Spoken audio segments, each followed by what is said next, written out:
Wannan sako ne na musamman zuwa ga matasan Kano daga baki Idris Abdulkarim, Ambassador Olufemi Ajadi da kuma Kilamuwaye Badmus. Kana wanda abu, ku tashi Allah ya tamake ku. Kana wanda abu, kar ku bari su cuce ku. Kano ba Lagos ba, ko da mai kun zo hamfi ku. Rayuwa yayanku, ba wanda zai gina sai ku.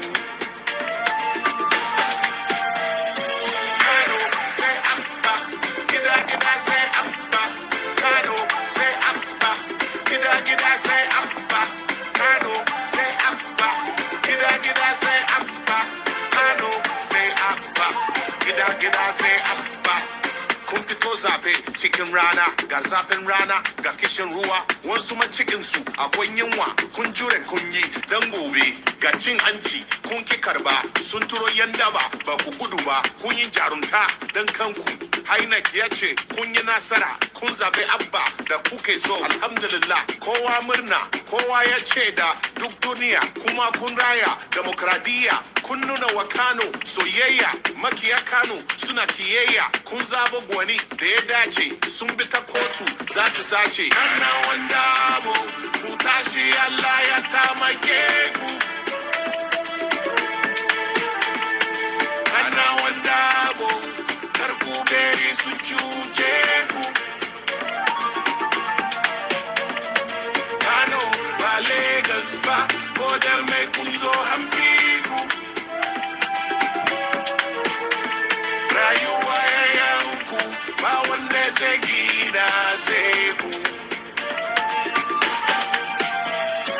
Kano sai abba gida sai abba Kano sai abba gida sai abba Kano sai abba gida sai abba Kano sai abba gida sai abba yara da manya maza da mata lokaci yayi kowa ya tashi 2019 kun bi su bashi 2023 ba fashi Kano ta kanawa sai mai gaskiya kar ku ba su dama ya wankiya za su muku mulki na malaka za su kai Kano ne ga alaka ba su da tausayi dan talaka su ne makiya Kano ta damo su ne makiya demokradiyya ku tashi ko ku yi nadama tun a yau kuna gani alama mu yi jara tun muna da dama gobe ba gabas yau ce tamu wannan ita ce Allah ya bamu ana wanda mu ku tashi Allah ya tamake ku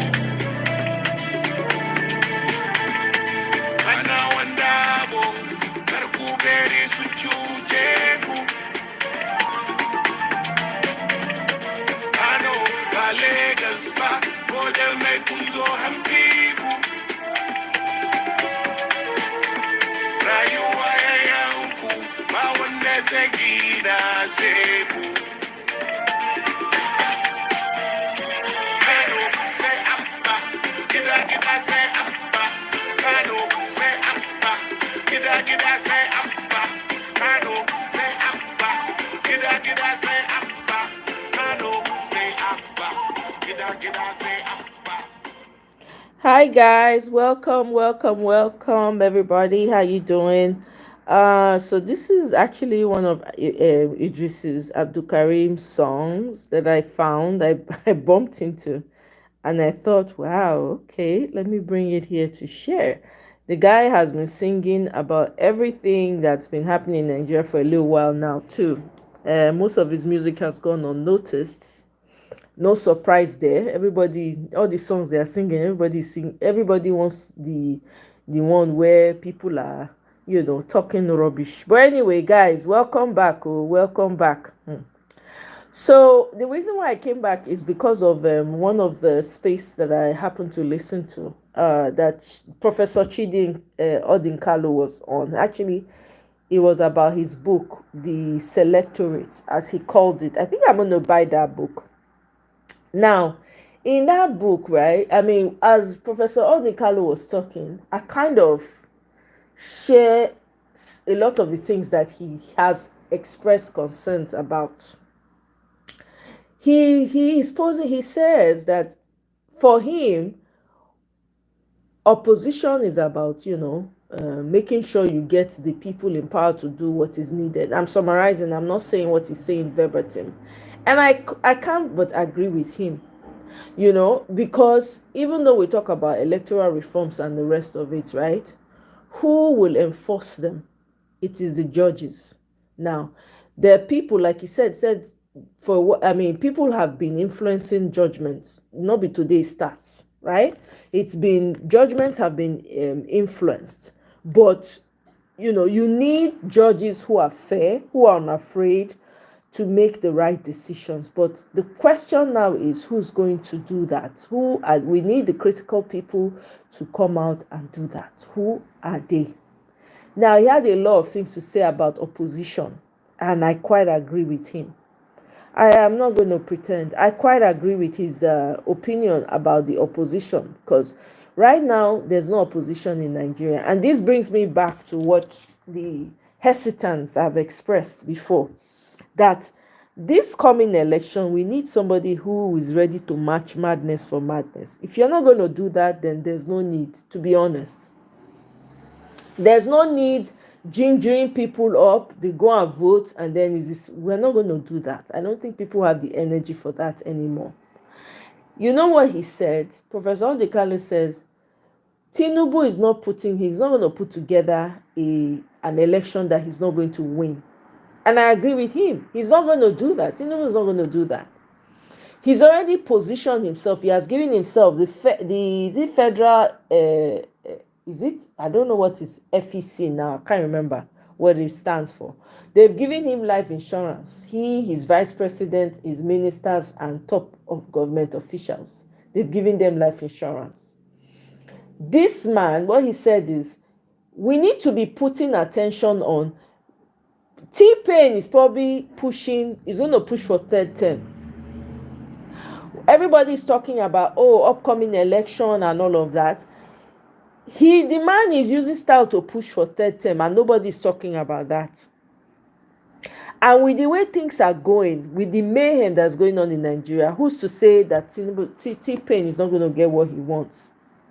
With everybody that he has in his pockets. Somebody came up and asked him a question, and also brought about this same thing we were talking about earlier, about Rufai. And I don't understand though. Is it that as Nigerians, some of us, it's almost like we cannot think past, what these old people are doing. We'll rather go and look for one old person that has committed heinous crimes to come and do VP. I don't understand. Or even push the person as president because of desperation, like, let's just get him out, let's just put him there, let's get this one out. I don't understand partnering with an evil person just because we want power. It doesn't make any sense to me at all. Fatu, hi, welcome, thank you. It makes no sense. It feels like we're going round in the same circles. When I think about this Nigerian thing, sometimes it's very exhausting, to be honest with you. It can be exhausting, because I don't understand why anybody would even consider in their mind that, let's come and be trying to do colluding with wetin dem dey call am, colluding with Rufai. I mean, the thought of it alone dey give me headache. If na normal country, people suppose don dey on the streets. I've been saying it and I'll keep saying it. Why are people waiting till 2027? We don't even know. Things are getting worse by the minute, by the second in Nigeria. Who is to say that you're going to have the... I don't know. And hey, Mr. Ferreira, welcome. Long time. Greetings. Welcome, sir. How are you doing? I hope everything is good with you. Nice to have you, So, I don't know. This is my own thought too, guys. I mean, I don't know. I'm just thinking about it because Professor Odinkalu's video that I played is really, really, his considerations or his opinions are worth considering. Excuse me. Oh, glad to hear that. I'm happy to hear that, Mr. Ferreira. That's good. You know, I don't know. I just think that we really need to give it consideration. The man is speaking he's speaking from a place of knowledge. He's not speaking from a place of not knowing. He understands how the Nigerian system works, and he's expressing a very important concern. I'm thinking of maybe buying his book, Selectorate, and reading it and bringing it here so we can consider the book, because the man has made some really great points. Why are we even pushing for everybody's planning towards election? Meanwhile, the country is going to the dogs. Eh? We don't even have any strong opposition. People that are supposed to be opposition, they are decamping. It's becoming a one-party system. Professor Odikalu says that's not even the worst of it. And he's wondering why people are not thinking. Let me play a snippet of it. May not be like say I just they make these things up. We need to know wetin we dey do. Honestly, I don't know. Now that one carry me come out again today. I say, you know what? We need to know what we are doing here. Make we know wetin we dey do. Because these people don't care. They do not sincerely. They don't care. They don't care if everything burns to the ground. They no concern them. As far as they are concerned, as far as things they work for them, is working exactly how they want. You guys know that Wike, Umahi, all of them have gone to London to go and give their oga reports of the work that they've been doing in Nigeria. Make it make sense. And everybody's sitting down pretty. They went to the cantonment in Borno State and carted away very, very superior weapons. Everywhere is quiet. Everywhere is quiet. Is this how we want to do it? Is this how we want to do it? Me, I dey ask so, because I wan know. All this one we dey do, make we know wetin we dey do, make we know what's up, make we know what is at stake. Because these people not send anybody. Wetin dem wan do, na im dem wan do. Abeg o, let me play a short clip. Let me actually play some of what he says. That's really, man. On it. I'm not going to give up. And I'm inviting as many of you as possible to please get onto the list. Now, the obedience started, all eyes on the judiciary. They lost the presidential election petition and went to sleep. You cannot start all eyes on the judiciary and then go to sleep. No. If you want all eyes on the judiciary, let us all keep it there and let us not yield at all. I yield. Thank you very much, Prof, for your wonderful response. Barrister AA, good evening. Your question, please. Yeah, thank you, Mindset. Thank you, Prof. It's been fascinating, all that you've been saying. But Prof, I want to ask a question, and I want to just two questions actually, one conceptual and the other one practical. And I want to focus on the selectorate point, with regards to election and politics. And Prof, my question is I know that the Nigerian situation is different and we focused on corruption and the judicial history and all the structural problems. But this issue about the judges, supplanting the electorate and the citizens and then delving into the realm of politics and essentially almost hijacking and dictating the political process. Is there like a global trend, even though Nigeria could be sitting on a place of its own, but generally, is there a global trend? Because the reason I ask is, I know you would know him, Justice in the UK, Jonathan Sumpton, who is a historian that became a Supreme Court judge in the UK, wrote a book, The Trials of the State. And the central thesis of that book, essentially what you are dealing with now, Prof. And he's talking about the way the judiciary and the judges have nearly taken over the realm of politics and dictating a number of things.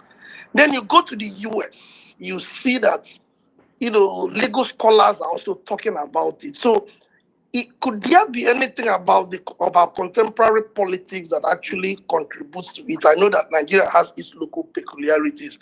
Prof, if you can address that one. Then the second question, Prof, is where do we focus? Because I see from your diagnosis, I think there are two problems that I think I gleaned from what you said. One is that there's structural problem, which arose through our judicial history and development. But the other one is ethics. So if we were to put these two side by side, where do you think we need to focus as the short-term intervention? Is it the structural problem or the ethical problem?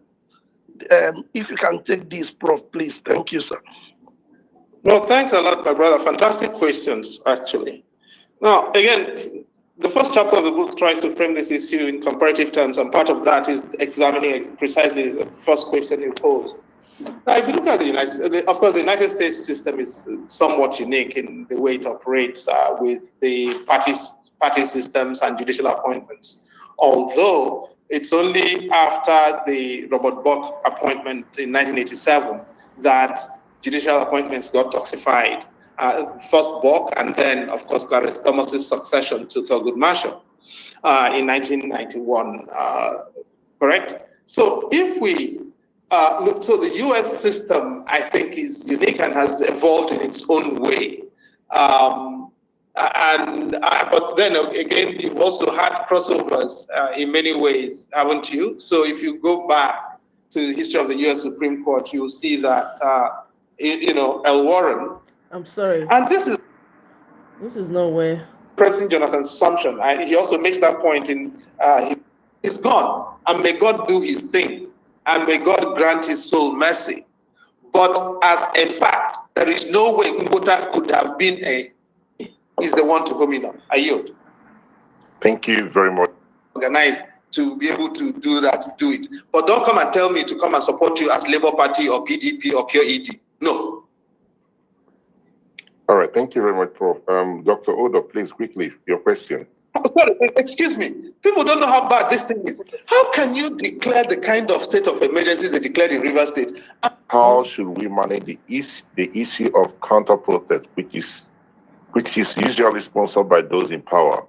It usually comes with almost equal vigor to counter those against their shenanigans. My brother or my sister, whoever is asking that question, let Peter Obi come out. Let Atiku come out. Let counter-protesters come out. Didn't Buhari protest? Didn't Tinubu protest? Why can't Atiku come out? Is he too young to die? Or take a bullet? Or take tear gas? Didn't Chubo Kadibo, who is his acolyte, die protesting? They shot him with tear gas. Chuba, who had a respiratory disorder. So all these people who are afraid to take an injury, I'm sorry, I'm not interested in following anybody or supporting anybody now who cannot take an injury for what they believe in. Full stop.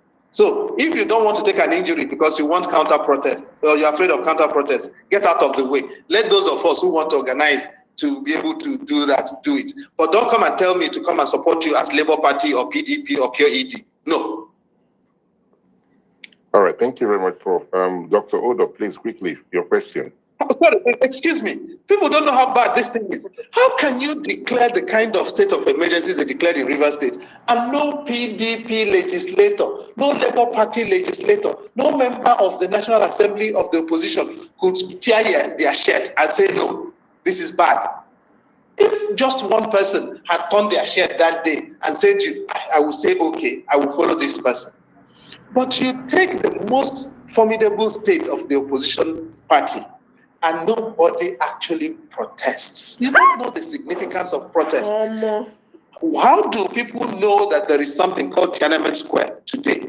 It's because of the power of protest, the power of one man who refused to say, who decided to say no and stood in front of a tanker. Sorry, no, a tank, a military tank. Correct? The tank could have pulverized it, nobody, but the courage of somebody standing in front of a tank overpowers everybody. This is the point about this thing. We don't understand the power we have, all the grammar we are speaking, why do people remember Gani Fawebi? It was because Gani stood as one man against the might of the military. The civic might we have, we refuse to understand.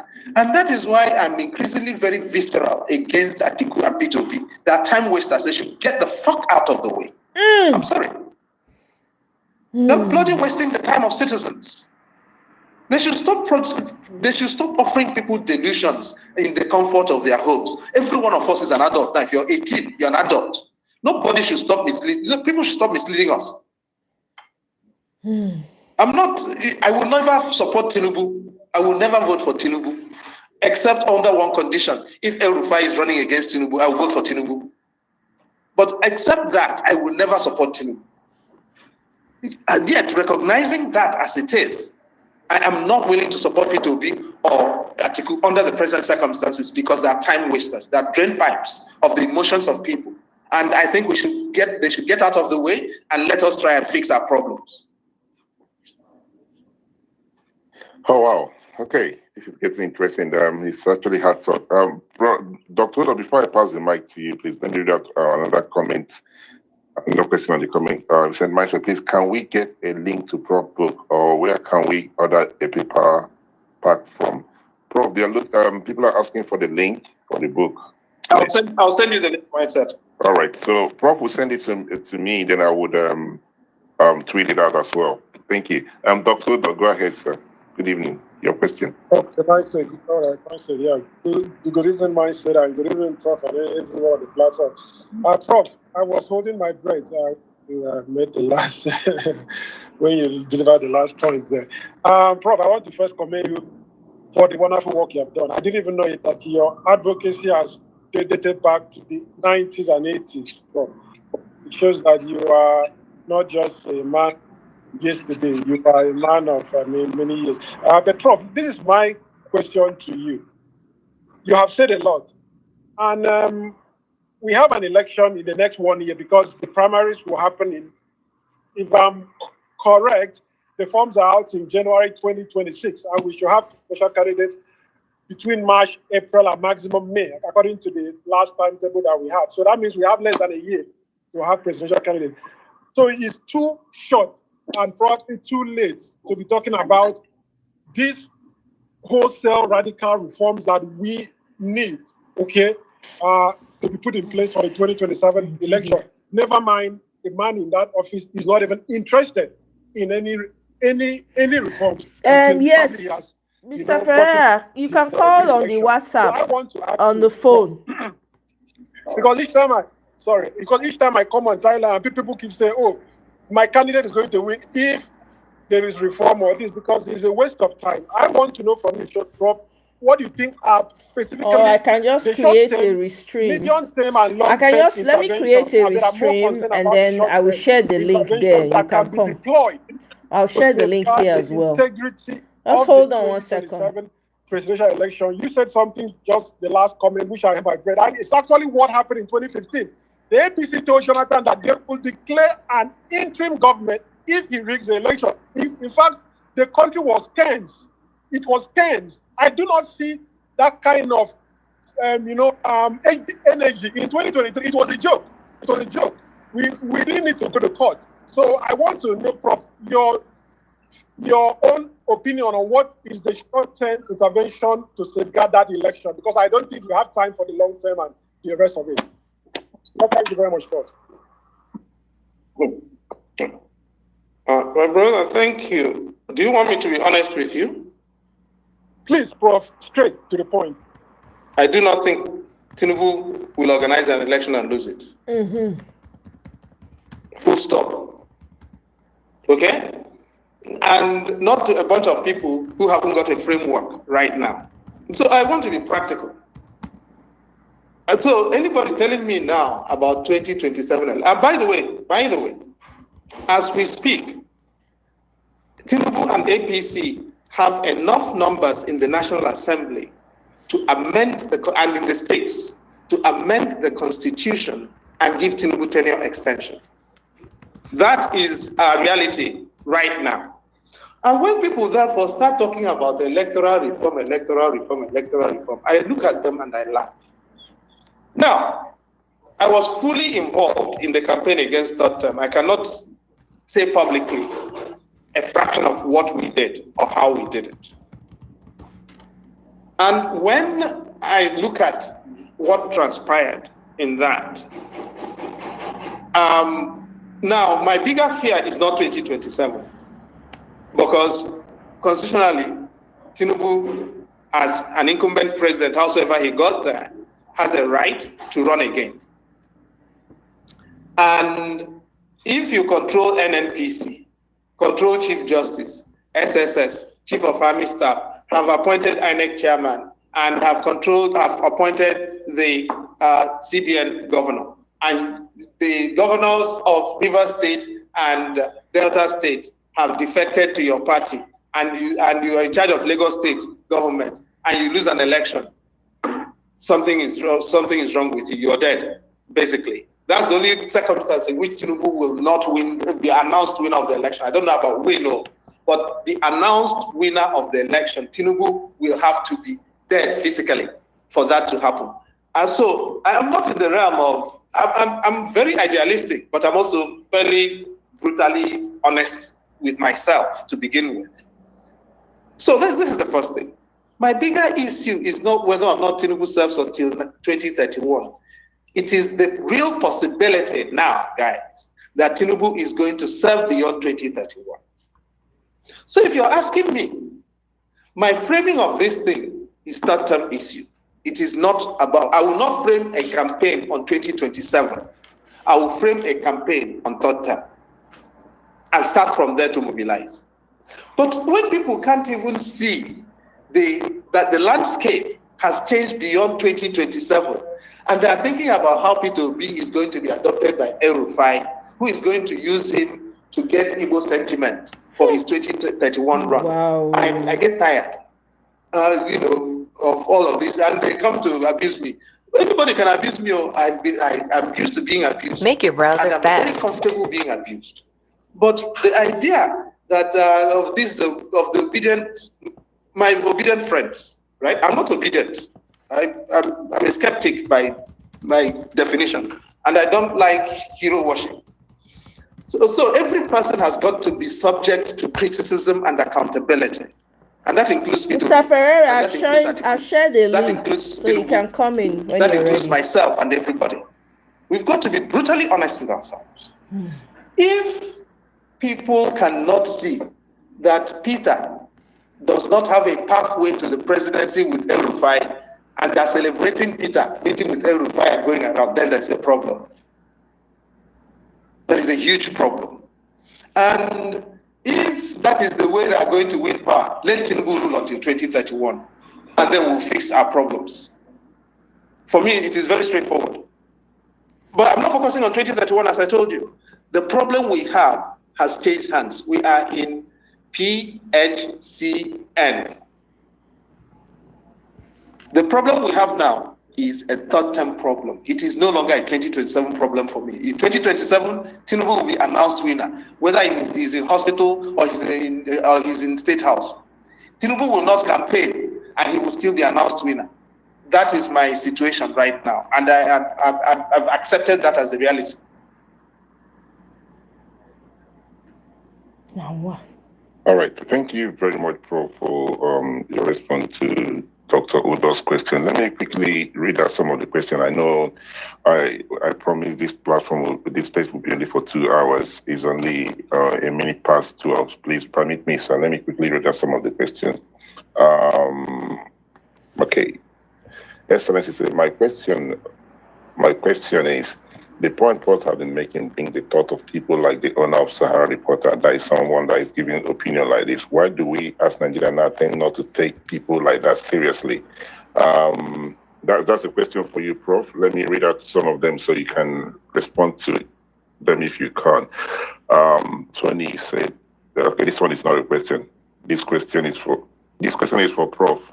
Well done. You made a profound statement just now. The article will be wasting our time. Then what are the options and switch angels say an upright judge is an ethical judge. Okay, that's it's just responding to your quote that he made. And the Ifenri said, Prof, please, what step can be taken to curb the culture of judicial coup? In this case, it's the Oshun NULG versus APC chairman dispute, where judges rescue themselves after allegation of bias.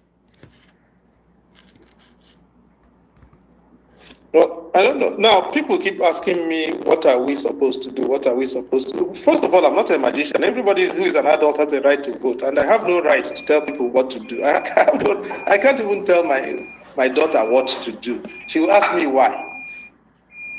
So, who am I to tell you what to do as a citizen? That's the first thing. But having said that, I've told you something here.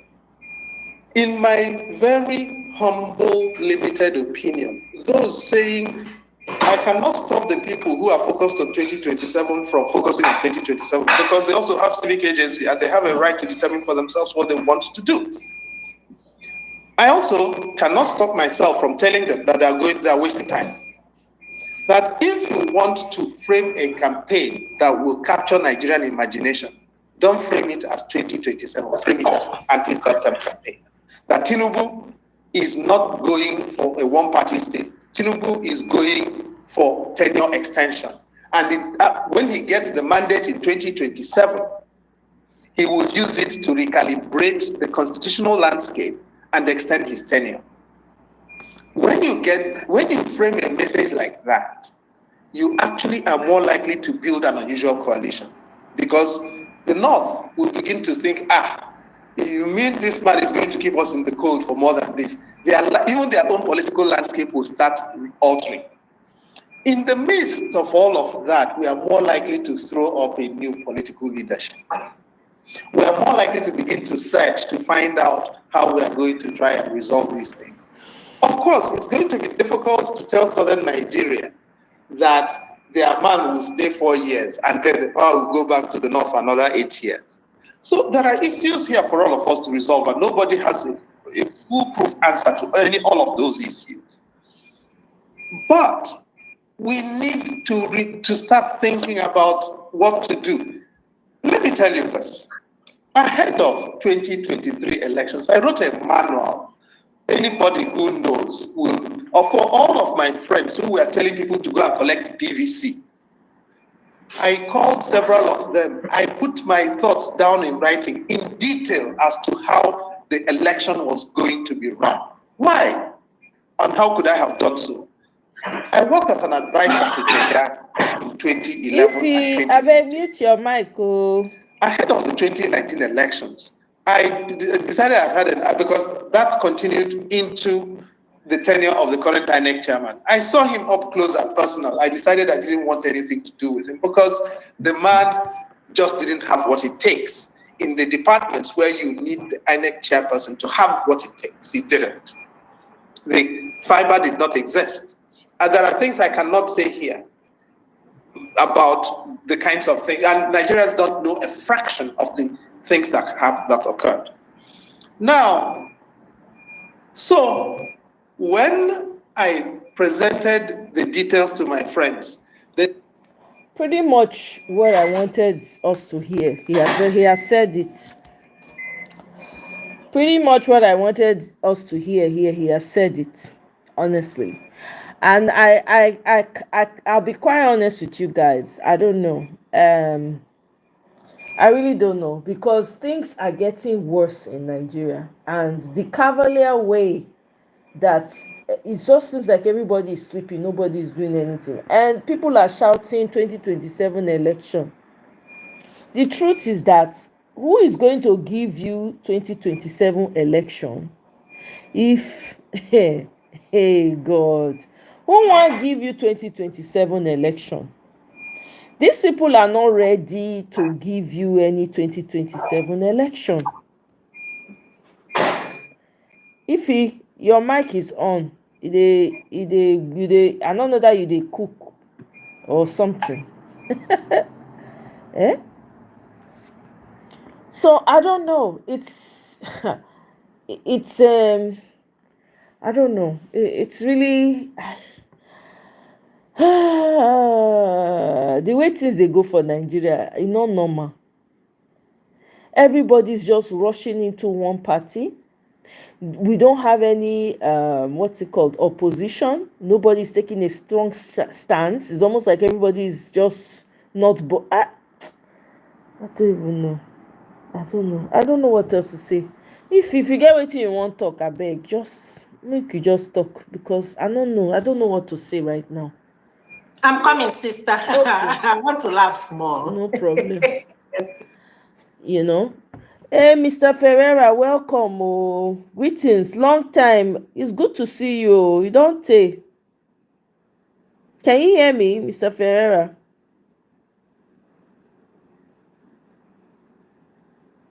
You're on mute. Oh, I'm glad to be here. I had so much to say. I know. Go ahead. Can you hear me now? Yeah, I can hear you now. Yes, I got so much to say, but very little time to say. I've been busy on the other side with the other setting, and it's just I've been busy with life and health issues and all the other issues in between. Several times on my year, I will set up programs. I won't be able to make it. I know now. I've come to you. When I come, I'll say, my brother has not started. What's going on? I will set up several interesting. I can't make it. I praise all of you that make it every day. You guys are. It's wonderful. You guys are very powerful. It's need now. It's on a need basis. It's not easy. It's on a need. What will we do? To juggle this thing with real life. But the issues are there. Serious issues. I'm telling you. You can hear me now clearly, right? Yeah, I can hear you now. Yes. Hello? Yes, I can you hear me, right? Yeah, I can hear you. Issue. Okay. Nigeria, yeah. So the issues are there, serious. Yeah, in fact, it's so bad. I'm thinking if God permits and I have time, that I want to do an edition I call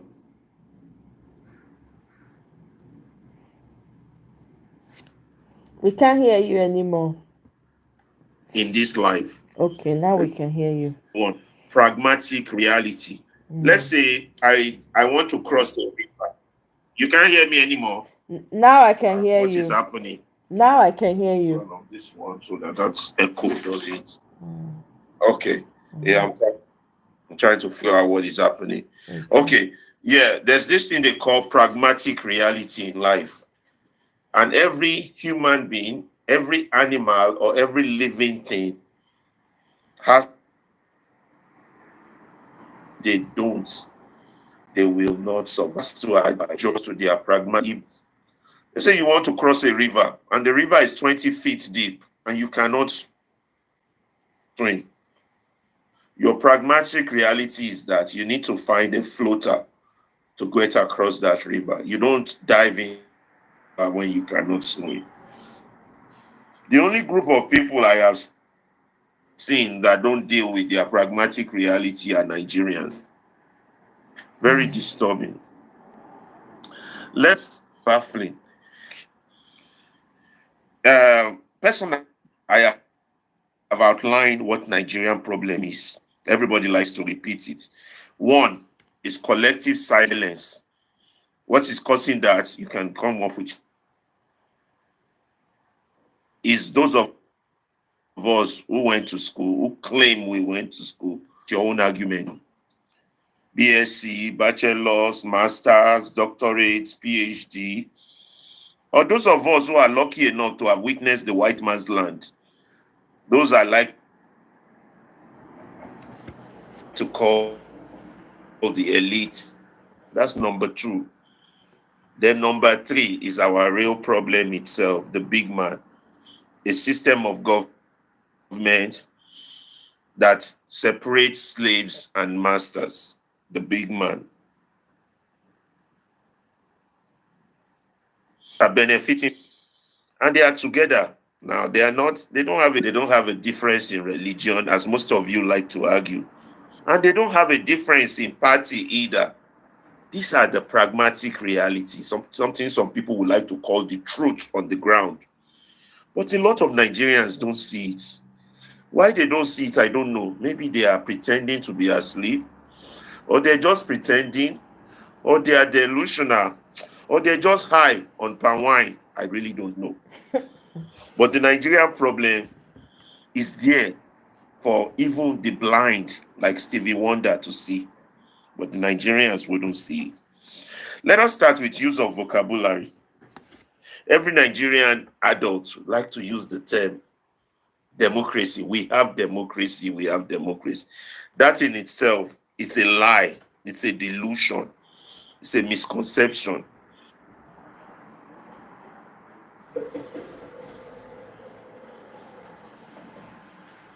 Yes. I thought I've been speaking for a while. Why did we go back to greeting? No, we can hear you. You just went off Can for you hear like me? a few seconds. Yeah, I can hear you. Eh? I can hear you. I just went off for a moment. Yeah, you went off for a moment, but we can hear you. Can you hear me now? Yeah. We can hear Okay, you yeah, now. because I just heard your greeting.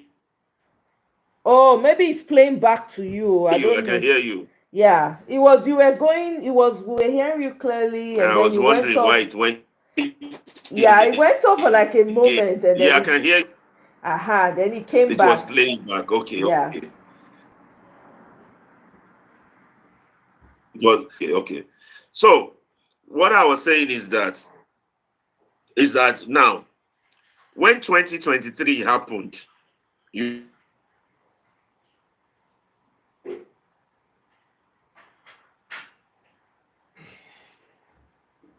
We can no longer hear you. I was one of the few people who was very opportune.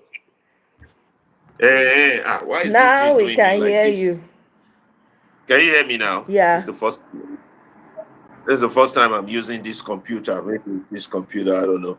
Anyway, yeah.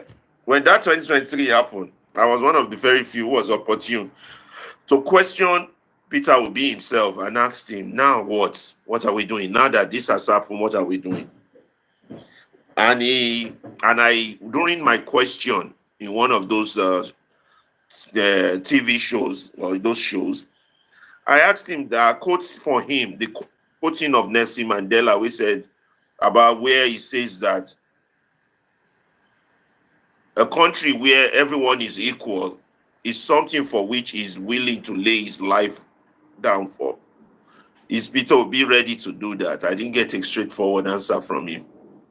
So when the likes of Showore start throwing oranges at him that he can't even bring 60,000 people out to march for Nigerian problem, how can he change the system? And neither can he change his party. They are not wrong on that one. But it's not just Obi that is wrong. The likes of Showore too are wrong.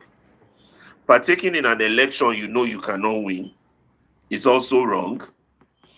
Now, I stated a few things back then that we as Nigerians, we have to identify who the enemies within are among us.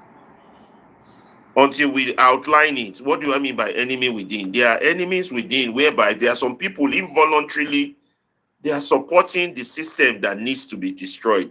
And they don't even know that they are. Who are those people? Anybody that is partaking in partisan politics as it stands now is a problem for Nigeria. Whether you are PDP, you're APC, that one is just the Nazi party. That one is determined to destroy Nigeria. Back and it's off and on again. Yeah, momentarily, but it's back now. The thing is off and on again. It's come back now. Only for like a split second. Yeah. Now.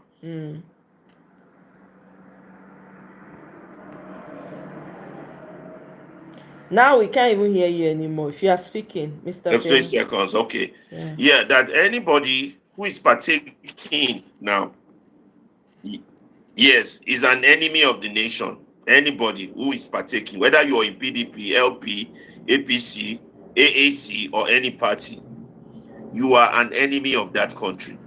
It doesn't matter, because your eyes are wide open and you are seeing, just like that professor you just read his speech just now was saying. You're seeing that there is no democracy, there is selection, there is no judiciary, there's nothing, and yet you chose your blind eye to think that there will be a change if only they just elect your own person. That is delusion. What Nigerians should be doing now is to be doing sit at home, boycott, march, 97, not none of the nonsense we've been discussing on social media, all the rubbish and distraction. This is what everybody that really care about that country should be discussing now, particularly with the high state of insecurity. Not that nonsense about 2027 election, coalition, Abure, Labour Party, APC, PDP. Anybody that engage in those kind of conversation is an enemy of that country, or that person does not know what they are doing. They are delusional. And that is the truth. Until we see the truth as the truth and the fact as the fact, we're not going anywhere. That man had just said it, although he too has a fault in what he said. And you can see from the question the so-called educated people were asking him, US judges, what an irony of what an ignoramus question that was. If somebody would have asked that question on my Medium, I will give it to them so badly.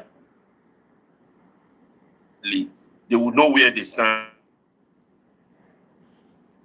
And you can see the type of questions so-called educated Nigerians.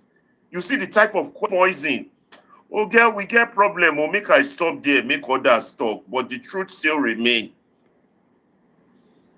We are 200 million strong, foolish people. I don't know. Mama, you did there. I did hear you. You know you they hear me. I'm here. Oh, you guys, can you hear me? Ify, can you hear me? Yes, I can hear you. I can hear you. Okay. But Ferreira, you are in and out. You know, we keep losing you.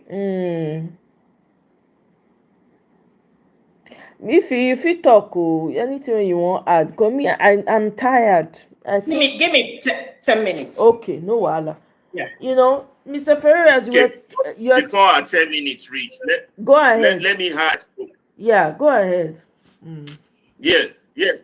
Before our 10 minutes reach, let me add the thing I was planning to talk about if I ever get a chance to host a show. No, go ahead. It's just three of us, this so concept you can. Of yeah. What?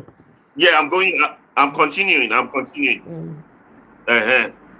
What is to talk about the concept of what we Nigerians are doing to ourselves, you know, in terms of this stupidity and conscientious stupidity and all the other stuff we are doing. If I get a chance, but let me talk a little bit about such behavior of what we as a people are doing by being blind on purpose, being delusional on purpose, being what's the word? Not calling a spade, being pretentious. I can go on and on because that's what we have been doing. Let me put it in a clear way. You see, sincere ignorance and then conscientious stupidity. 200 million strong Nigerians. When Martin Luther King stated that nothing in the world is more dangerous than these 2 points, to be sincerely ignorant and to be purposely stupid. This quote highlights the potential harm that can arise when individuals, although they are well-intentioned and earnest, they lack understanding and they act in a way that is harmful or damaging to their community. Dr. King's word emphasized that simply being sincere and conscientious is not enough. Individuals must also strive for knowledge and understanding to avoid perpetuating harmful actions or belief. What we Nigerians have been doing is perpetuating harmful actions and beliefs since 1999. And when the opportunity came for us to see our foolishness in 2023, we continued with that harmful actions and beliefs. 2 years now after 2023, like talking coalition in Nigerians are still strong in a state that the vote of the citizen doesn't count. Coalition in a state that is basically chaos. I mean, that in itself, for me, defies logic. It tells me the Nigerian is sick mentally, is crazy, is stupid, is foolish. It's not an abuse. It's a detailed description of what we are, who we are.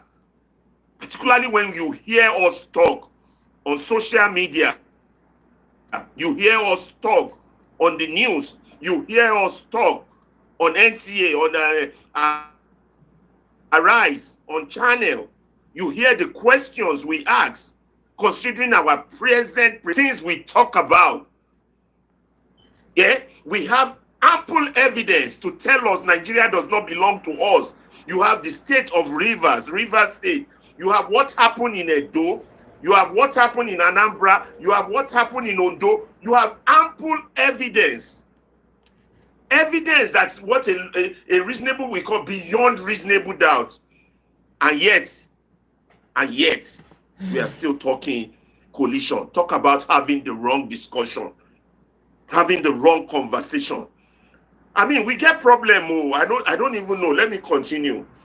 You see, his quote is a reminder that ignorance, even when sincere, can be a powerful force for negative impact, and that conscientious effort must be coupled with a pursuit of knowledge and understanding. Hopefully, when I get a chance to talk more about these things, I will talk about the in-depth look at the Nigerian ignorance and the Nigerian deliberate stupidity regarding their efforts, their discussion, their preparation, their expectation, their coalition, and their action towards the so-called 2027 election.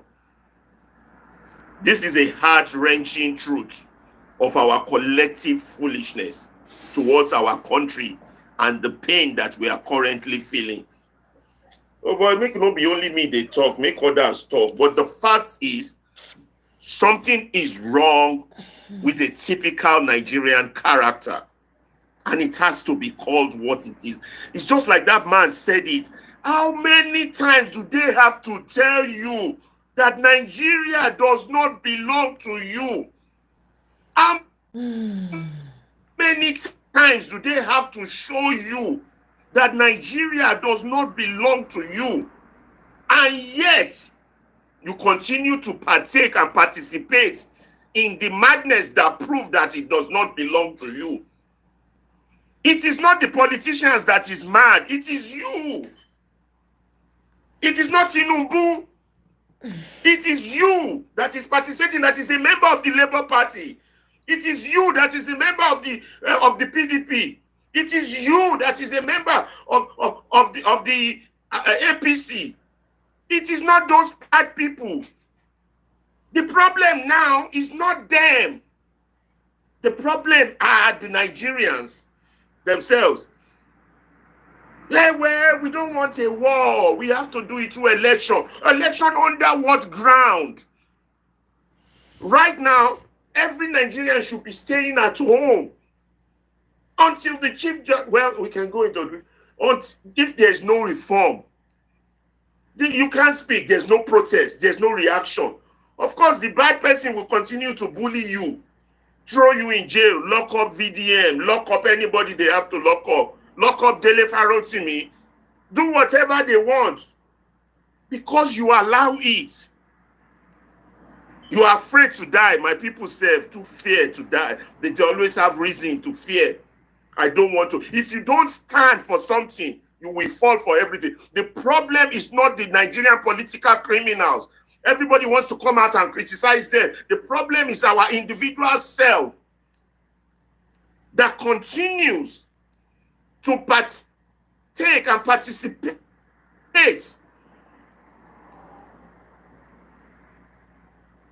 in the madness of dehumanizing.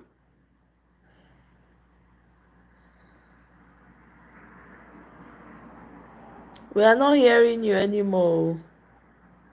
Oh, yeah, you did, yeah. I did hear. We went off for like a few seconds. Now we can hear you. Oh, yeah. We dey hear you now. Eh. Okay, now we can hear you. A few seconds. So it's okay. At least a few messages would have gone through. Yeah, now we can hear you clearly. Yeah, I think that thing is off and on. Yeah, but now it's clear. It's clear now.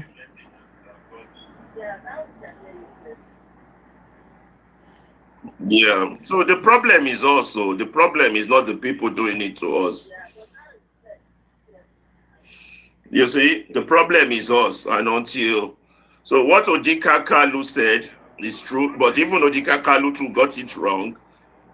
You know, still calling it a democracy. By now, we should be marching the same way the South Africans were marching against apartheid. By now, that's what we should be doing. All of us, irrespective of tribe, religion, or anything. But no, we're talking coalition. We're talking voting. We're talking rubbish. We're talking Peter Obi. We're talking Showore. We're talking Atiku. The same people that brought us to our knees. That's the conversation we are having. Hey, wow. I beg, make another person talk. It's not tight corner be this, but no fit. When I listen to Professor Odikalu, it just take me back to the initial opposition when I don't stand on say come this election. I don't know as una take dey look this thing because this man don't capture everything. And Professor Odikalu say something. He say you think say Tinubu go sort election out when he no go fit win. Wetin make you think say all these people they decamp go in party? The man no say he don't already or there's no opposition anymore. He don't buy. God, I no lie to na the matter it tire me. I no go lie. I will not lie to you people. It's not. I don't know how much education, which time to be educating people that we get them enough. I mean, yeah, you see the young people rising up, fighting, small fights here and there. It's not enough, And Mr. Sam Onyekwere, I respectfully disagree with you. This fight is not for the young people alone. It's not at all, because what these young people are having to fight, they are besieged all around, every corner. I don't think any generation, the past generation or the one before, had this level of on top of that one, they throw distractions at them, everything. This fight is not just for the young people. I'm sorry, everybody needs to get involved, all hands on deck. Matter of fact, if you ask me, the old people that got us where we are, the likes of Obasanjo, Atiku, they should be the one leading the protests. If we were in a country that have sense, they should be the one in front to protect the young people. How many young people need to buy? They keep buying them. If they raise their voice, the ones they want to lock up, you know how randomly now they just harass the young people. Randomly, they just pick them up. Randomly, they just pick them up, traumatize them, Are we going to say we don't know that that's going on? I saw a video of a young man came out recently. They just picked him up for no reason, rough handled him for nothing. And this is a case that's happening everywhere. Oh, everybody needs to be involved. So not be youth fight. Everybody come out. I beg.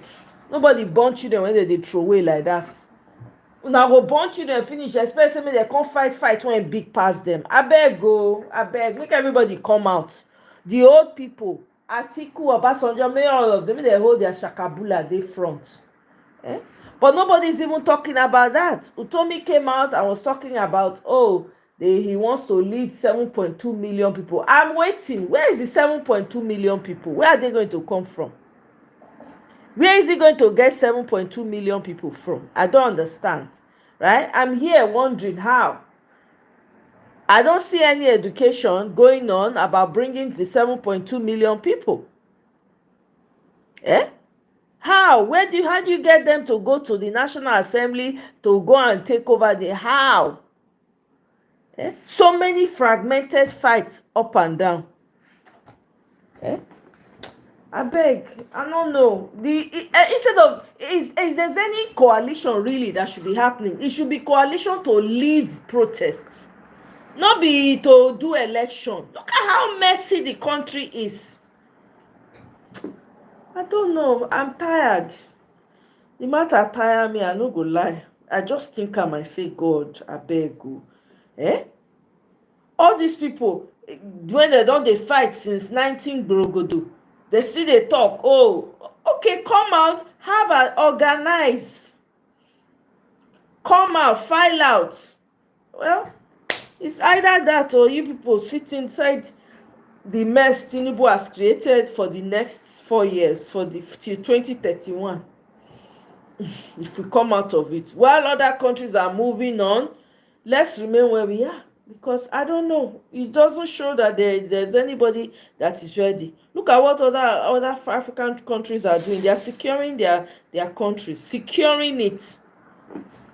Nigerians were the most divided in every angle, every way, in religion, in ethnicity. Everybody, they fight their fight. Even from the smallest to the biggest, everybody is fighting within themselves. Well, I don't know. There's nothing else. Me, I don't have anything else to say. I beg. If you are ready to talk, I beg, make I shut this thing down. Nigeria matter. Make I run. I go run from this Nigeria matter, honestly. Because I no fit they continue like this. It's tiring. There's you don't see any real action. No real, people are not taking it upon themselves and saying, you know what, this is what we need to do. Everybody is just carrying on. Look at how messy this is. You can't even go home.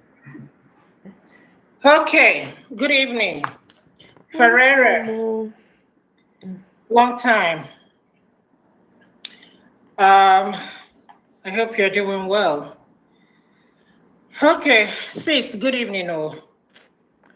Welcome. You're the one that always tell me, if you don't bring negativity. I know. Now you will come encourage me today. Now they say when one is down, the other is up. So yeah. So let me say something. There's a delay on Ferreira's side, so he's just hearing your greeting now. Okay. Ferreira, let me just say one or two things to you. I don't like this idea of calling P2B, come out and protest, come and lay your life for this country and all that stuff. It wasn't just Peter Obi he called out. Everybody. Okay. He called everybody out. Yeah. Right? It wasn't just Peter Obi. He wasn't focusing on Peter Obi. I'm coming. I'm just saying everybody. You that are sitting there, what are you doing? Me that is sitting here, what are we doing? I know we'll be online and rant. What has it done? I know there was a time I was saying that this country is not going to work. This is not going to do this, because we are looking at it. And we can tell what is going to happen in the next election, if there will be one. First of all, like I said in Uncle B's, we don't have democracy. This is not democracy.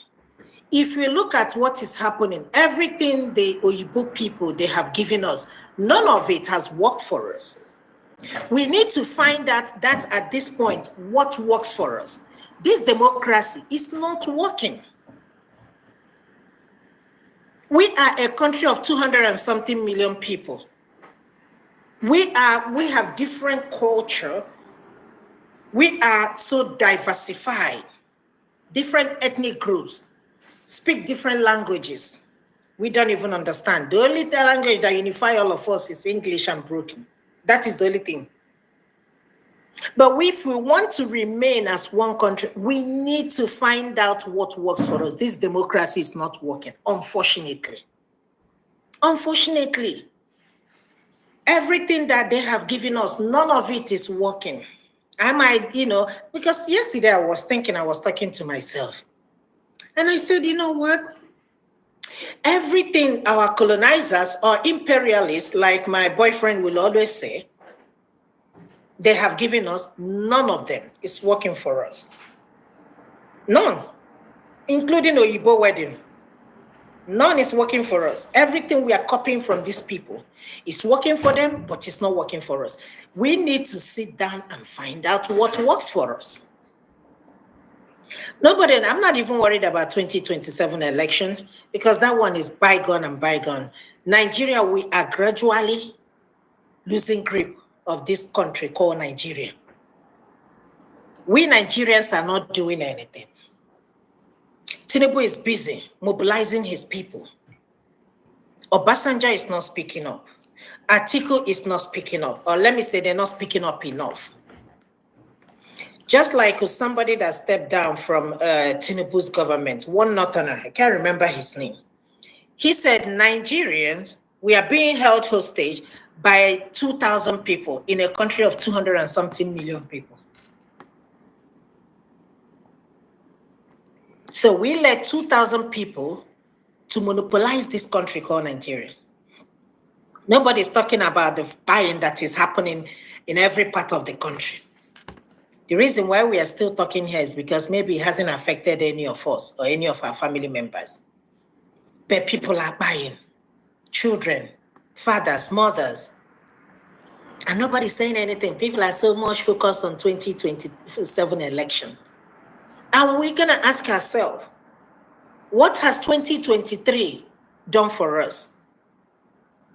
Can somebody tell me one thing that we can say as citizens that we benefit from our government? I can't think of anything that this government, any Nigerian government or leaders. The other day, Wike took his kids to China on, I think it's a work visit or something. Seriously. People were talking about the designer shoes they all wore and all that stuff. Huh? This is our problem. They are gradually introducing their kids to the system. Gradually. Mary or Delay or whatever her name is, had 2 children, had 2 daughters. One of them went to UNN. My schoolmate, she's a judge today. The question is she qualified to be a judge? No. Is Wike's wife qualified to be a judge? No. But we all know how they got to that position. Peter Randy Aka is screaming on top of his voice every day. Electoral reform. God bless his voice. God bless that man. Electoral reforms. Judiciary. After listening to him, I'll just give it a second thought. I said, you know what, Peter, my brother, the country has been hijacked. Even if there is a reform, who is the INEC chairman? What other reform do we need? They promised us we're gonna have the beavers. We're gonna see the election live results. Just apparently, just like they did in South Africa. We all believe them. So let us even assume that they say, okay, let us have this electoral reform. What is electoral reform? Who's going to release the result? The same INEC chairman? That took how many billion naira to conduct an election? So whether we have a reform or not, it's not going to make any difference. We have the same judiciary there. Even if you go to Supreme Court again, it's still going to be the same result. So at this point, to be honest with you, I don't know what to say. I don't know what to do. When we're talking about we need to come out and march, nobody's speaking up. Have you had any celebrities say something? None. None. Peter said, tag this person, called all of their names. Nobody's saying anything. Guess what? Because they are comfortable where they are. EFCC are indirectly distracting us as if we are, I don't want to say the word, as if we don't have sense. Distracting us with arresting a very dark man and all that stuff. Is that the problem of Nigeria now? Spraying money. We are talking about people buying every day in different states and in different local government. People are leaving their area, running. Nobody's talking about it. This is our country. Everybody wants to japa. Everybody wants to japa. I don't have any problem with people japaing. But again, if we don't want that country to exist, we need to sit down and talk about it. We know that we don't have anything called Nigeria. Africa as a whole is like African continent, is like China. The whole of Africa. But we have the Chinese this thing holding the whole country together, 1.something billion people on earth. India, the same thing. They have their differences. Of course, different religion, different tribe, different languages. I have Indian friends, and the same thing we are dealing with is the same thing they are dealing with. But for some reason, they are making it work. Democracy, let's tell ourselves, is not for us. It's not going to work. It's not going to work. Free and fair election is not going to work for us. If I come to your house, Mr. Ferreri, and copy what is happening in your house and bring it to my house, it will not work.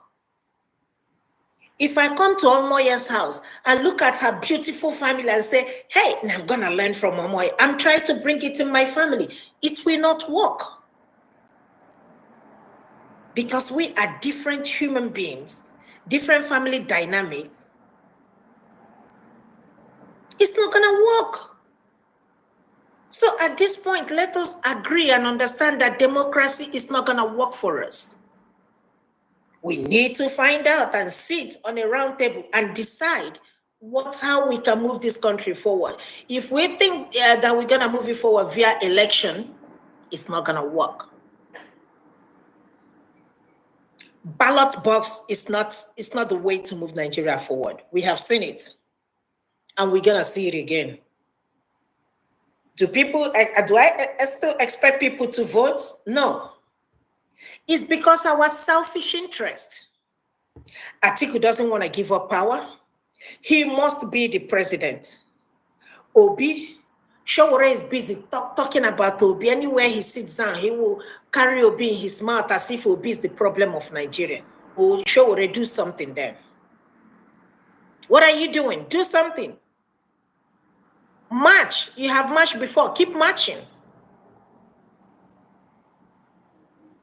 Obasanjo, your religious leaders, all of them, nobody's talking. They have all went numb. We saw EFCC chairman praying, casting demons, prophesying. Let me make it clear. Religion doesn't build a nation. Prayers doesn't lift a nation. What is happening in Mali, I don't think we are more religious than Mali people, even if we are. Imagine Saudi this prince telling our president, he will say, come and build 300 mosques. Come and build it. As if we don't have enough mosques. As if we don't have enough churches. But he said no. He's making decision. He's still praying. He's still trying to unite the country. He doesn't want to hear the word, I'm a Muslim, I'm a Christian. He doesn't want to hear that. All he knows is that we have one country called Burkina Faso. That is a true leadership right there.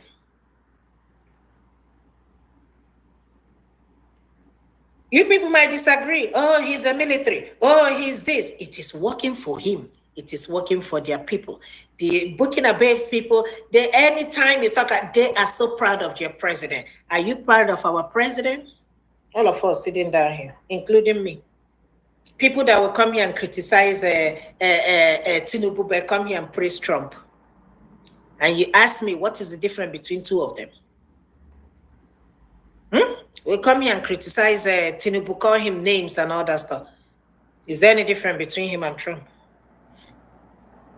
It's just because the Trump is doing it in a civilized way.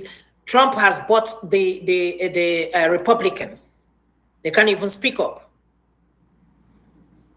Democrats are scrambling. We don't know where he belongs. He will go to PDP meeting. He will tell you, I want Nigeria to work. He will be in APC. And nobody's saying anything. And people, they still allow him to be in the political party. And he has not been expelled. Yeah? Everybody working for their own selfish interest. After North, power will go to South. So what is the essence of election? Let us stop doing election now. When is the time of the North? We tell the Northerners, bring somebody. You Northerners conduct the election and bring somebody out. No need of involving the South. Does it make sense? Since after 8 years, the power go back to North. Fine, let the Northerners conduct the election and give us the president, and we move. We don't need to waste our time looking for PVC and all that. It's pure waste of our time. It's pure waste of our time for anybody from the South to contest the election. We are not telling ourselves the truth, and we are not yet ready. We can rant all we want to rant on social media. Call names. All we want to call. And here are we. Every day for the past 3 years, we've been talking about the same thing. Give him time, give him time. Give him time, give him time. We have given Tinubu 2 years. That is the same years if taking my boyfriend, Ibrahim. See what he is doing in his country. You people might not like Putin. I'm not a fan of Putin. But sometimes, when I sit down and think about it, I'll be like, okay, I can see where he's coming from. You say democracy is better. This is what we are practicing. And how far? Where are we? Where are we? Democracy. Election. So let us stop conducting election. When it's time for election, we give the money to the Northerners and say, it's your turn. Take this money, conduct the election, bring out the president for us. Then we move. When it's time for the South, when it is their turn, we give them money to conduct the election. We'll tell the Northerners, wait, don't bother participating. And this election is only 2 groups of people. Tribe. That's it. Let's be honest. So we don't need this. If we cannot unite together, let us sit down on a grand table and say, you know what? East, west, north, and south, everybody go your separate ways. Because like I asked Omo, tell me one thing you're benefiting from Nigerian government. Omo cannot tell me. Can I for it? Constant water. We literally provide everything for ourselves in Nigeria, including education. We provide everything for ourselves. Life. We provide everything for ourselves. We don't benefit in anything. So what's the essence of the election? We provide security. We provide healthcare. We provide good roads. We provide everything. Instead, the government is ripping us off. Eh? So what are we benefiting? What is the essence of government? We don't need election. That is my campaign. We don't need election. It's not necessary. Democracy is not working for us. Let us find out what is going to work for us and move on from this democracy thing. It has never worked and it will never work.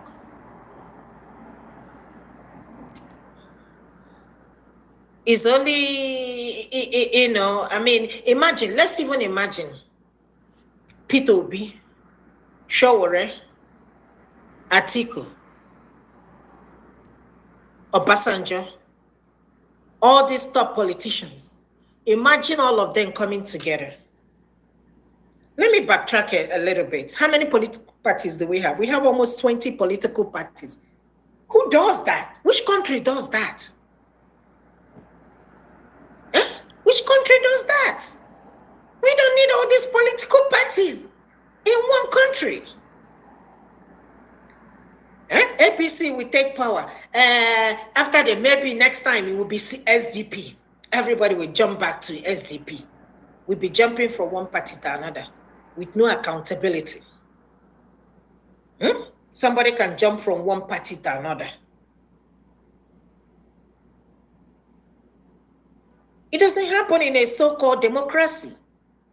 Since we want to practice democracy, let us practice it to the fullest. But we're not. We don't have it in this country where somebody jumps from one political party to another. Instead, the person will tell you that he or she is running in as an independent.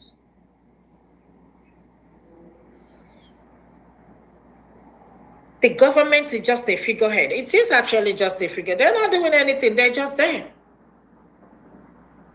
They're just there. Airport is messed up. Every department is corrupt. I think they said we'll start having digital visa, and I was like, oh, let us clap for your whatever interior minister of for interior. Let us clap for him. Let us clap for him. Do you even want to come to Nigeria to live? Even some people are migrating to African countries. I saw one guy, Igbo guy that lives in Burkina Faso. He made a video. And he said, Omo, come and see development. Come and see what this man is doing. Mind you, he's less than 40 years. He said, there is business here. You need to come and survey. They're building electric cars. Innocent. We have other manufacturing company, car company. But guess what? Your government will rather go and buy foreign cars than to, support their own business to develop the country. They would rather do that. I was talking to one of my uncle. I don't know how sure. I'm not sure. Let me not say. But he was telling me that, what's his name? Innocent has moved his company to Ghana. If that's true, will you blame him? No. I won't blame him. Common electricity. Come on, we don't have. The little things that's supposed to, attract small business to this country called Nigeria, they don't have it. The only places that are developed is just Lagos, Abuja, maybe Port Harcourt. Where else? Enugu, where else? That's it. So, my sister, I don't know what to say, honestly. If I tell you I'm not tired, I'm lying to you. Everybody's tired. And that they have succeeded because they want to silence everybody. If you talk, boom. If you talk, boom. You all have one life to live. But just like I said in the previous shows, all this wealth, all this power, a lot of people, they have come and gone. These people, they will come and go. Wike is acting like a god. Huh? He's acting like a god. When he opens his mouth and talk, and I wonder, my dear, it's only breathing and don't breathe out. That's it. Everybody's afraid of Wike. The only person that is not, including Tinubu self, is afraid of Wike. Wike indirectly is the president of Nigeria, if I'm not mistaken. Akpabio is untouchable. I don't even hear the vice president anymore. Do we even still have, or has he been removed? I don't know. I don't know. I haven't heard about him. It's only Akpabio, Wike, and Tinubu that I hear all the time. I don't know. I don't hear about him.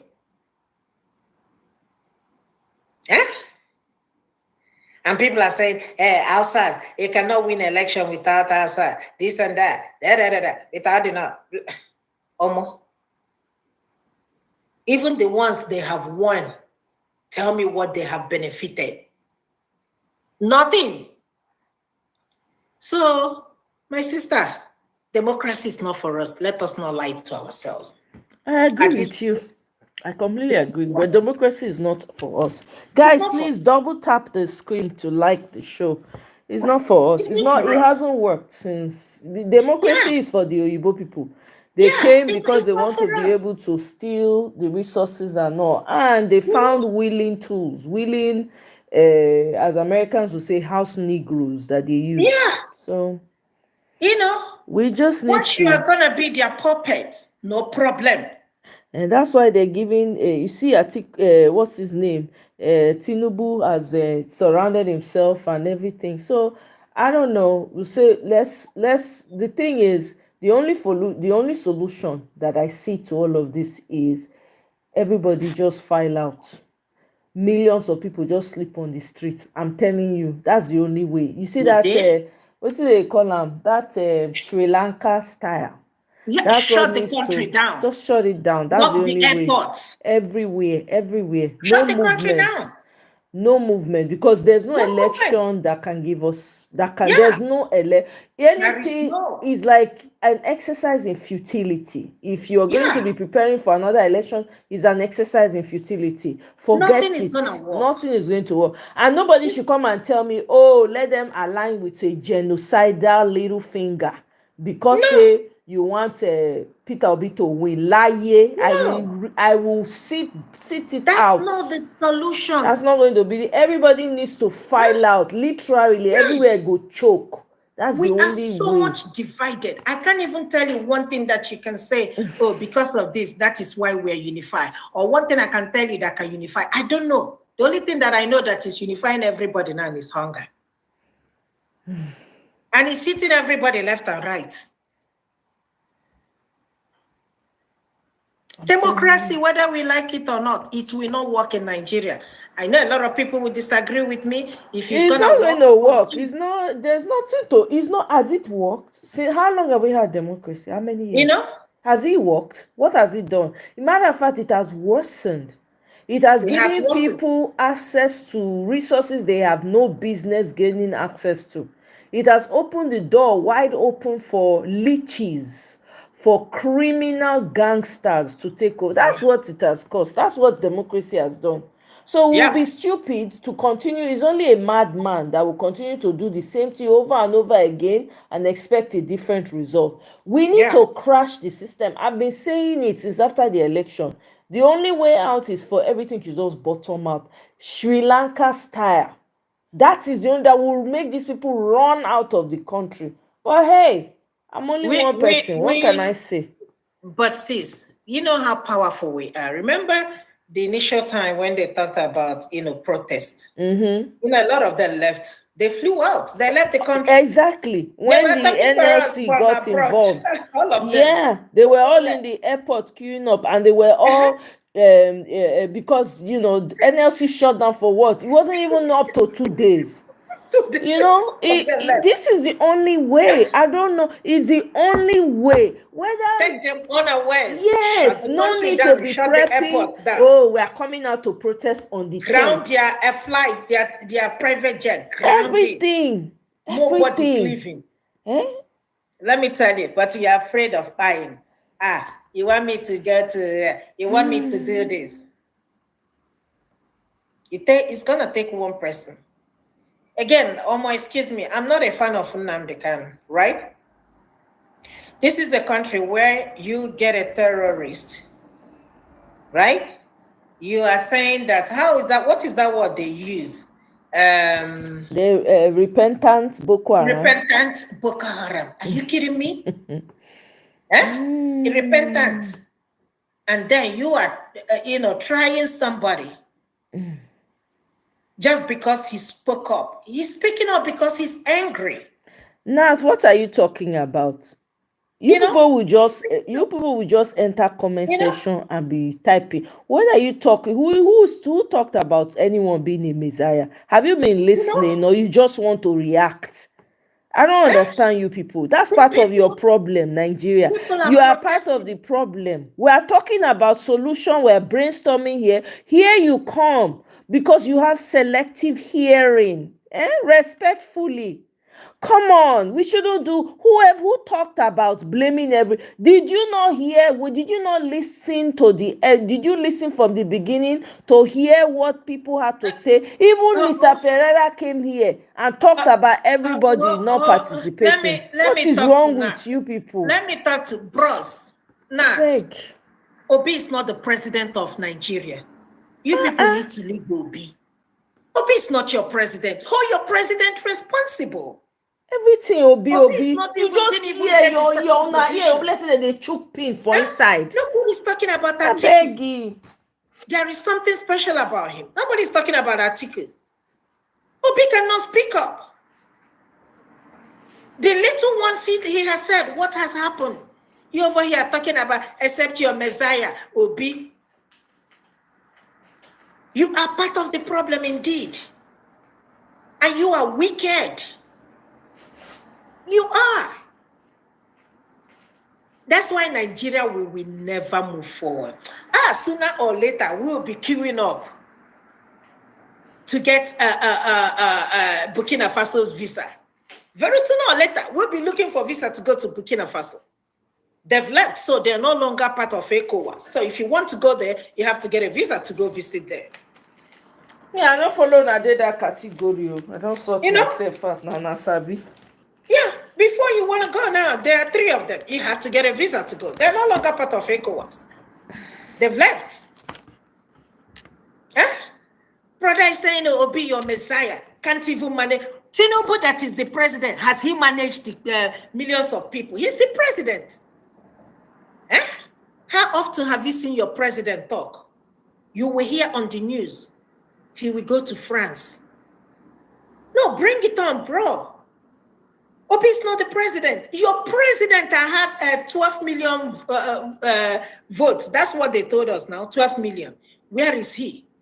How many times have you seen him since he became president? At least we see Trump every day. He talks every day, regardless of whether we agree or disagree with what he says. Where is your president? Let him come and address us. You're talking about somebody who is not the president. Why is so? Obi is not my problem. Obi is not the problem of Nigeria. You're talking about accept your Messiah, Obi, who cannot manage the support of, okay, Obi cannot manage them, fine. The president that won 12 million votes, he said he won. Let him manage us now. And bro, let me ask you, if you're in Nigeria, tell me what you're benefiting from the government.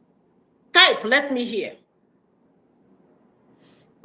Type, let me hear. Why would even Obi be in this picture? Why is everybody calling him?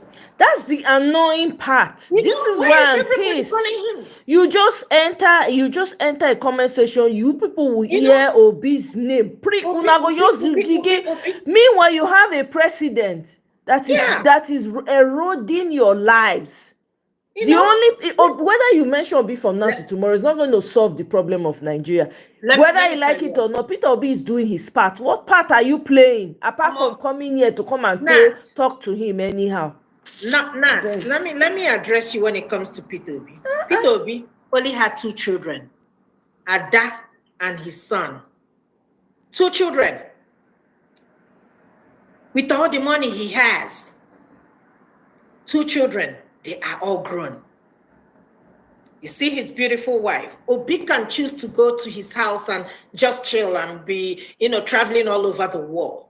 It's not about him. It's not about his children. It's all about me and you. Me and you. Sheyi Tinubu, we've seen what is happening. Let me say it and I will say it again. Sheyi will be worse than his father, whether we like it or not. It's going to be worse than his father. But there is something I don't want to say on on air. But he'll be worse than his father. Let him grab just little power. Let him get this governorship election in Lagos. And see what will happen. And see what will happen. Will it happen? It's likely that he will, not that he will win election, because there will be no election if he decides to contest. You will see moves still go behind him to support him. I don't have anything against him winning. If election is fair and free, if there is one, and he wins, fine. But when was the last time we have free and fair election? The Amofianat that is talking, Obi won election in Lagos, where Tinubu, your current president, is the president. He won the election, hands down. One in Abuja, hands down. In a state where he built, he said, I built Lagos. But he didn't build it. People like that. Peter Obi did not build primary school. Tell me how many schools your president built when he was the governor. Tell me. And tell me the past governors. Tell me how many schools they have built or renovated, or secondary school. Tell me. You come here to open your mouth and be talking nonsense. Tell me. He won election, hands down, in a state where he wasn't a governor, the biggest state in Nigeria. Beat your president, beat him hands down.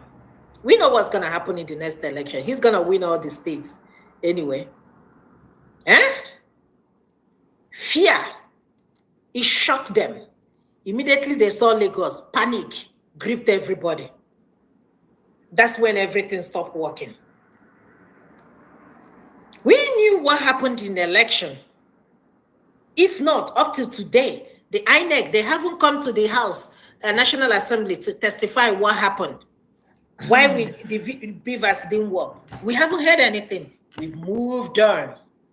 We keep doing the same thing over and over again, expecting to get a different result. It's not possible. 2027 will come and go. The election will be rigged, if there will be one. We're not even, look at what happened in Edo. Is that the election? And yet people are coming here. Everybody, I will hand over this to Tinubu. Is that democracy? Is that democracy? Huh? Why not just do selective this thing? Select people and tell them, Kene, you're going to be governor of this. Antiomo, you're going to be this. Issa, you're going to be governor of this. And we keep it moving. Why are we wasting money?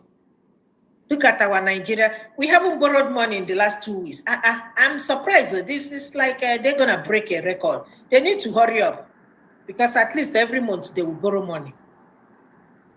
Have you asked yourself, what are they doing, or what have they done?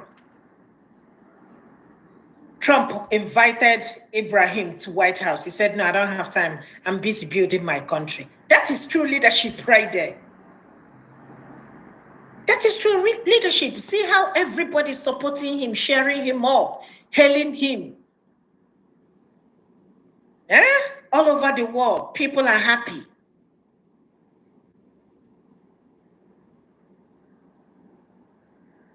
Giant of Africa for mouth. For mouth. You'll be giant of Africa.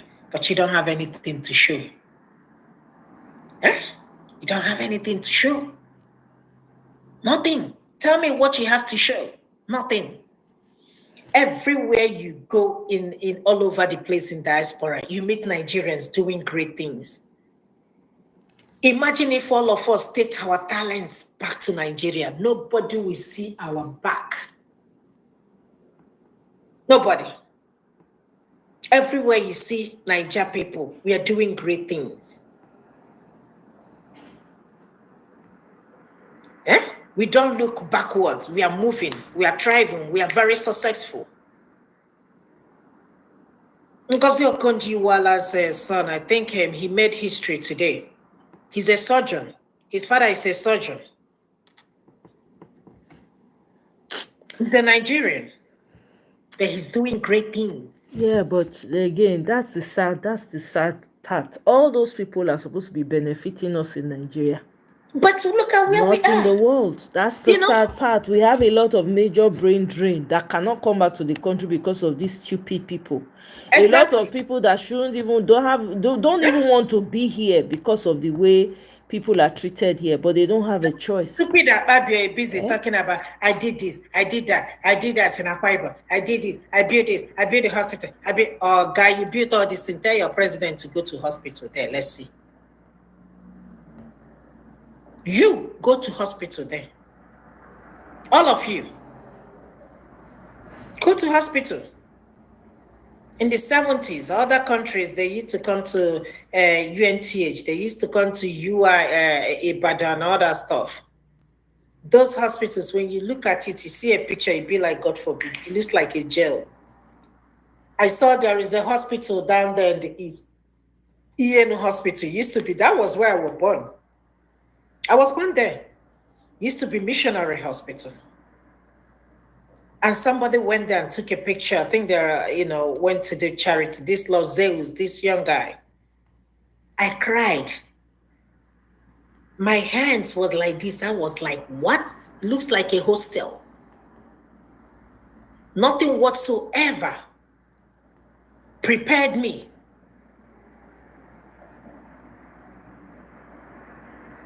Nothing. Never imagined that I would see what I saw when he, videoed it.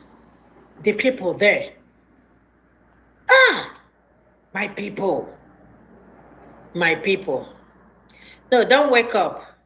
Nat, stay there. Apparently, for you to be making this comment, you don't live in Nigeria. My brother, if you touch eye, it will touch ear. Touch nose. It will touch everybody if we don't do something. If we want to unite Nigeria as a country, we need to come together. If not, we need to go our separate ways, because this election, this democracy is not for us. Do it 20 years. It's getting worse, like you said. Initially in the 70s, in the 80s and 90s, now this is where we are. And guess what? It's gonna get worse, because the country has been hijacked. 20 political parties, no opposition. When you're talking about opposition, you're talking about group of people coming together, but everybody's apart, speaking on different voices. Nobody wants to come together. Everybody wants to be president. You can still make an impact without being a president. Atiku wants to be president by fire or by crook. Everybody wants to be president by fire or by crook. And the masses will be on social media just ranting. At the end of the day, we go to sleep and come back. They will never take us serious. Thank you, Oma. My sister, you have said it all. I don't even know what else to add, because the truth is, I'm hopeful in spite of everything, because when you're alive, you are hopeful. You understand? You don't have a choice but to be hopeful, because every day you're fighting, whether you like it or not. The day you wake up, there's something that you're fighting, So as for Nigeria, we just have to keep doing what we're doing. That's the only other way, because like it or not, everything we're doing here somehow is reaching the ears of people, and because of that is waking a lot of people up. There are a lot of people that I see that I've never seen in my life that are talking about Nigerian issues.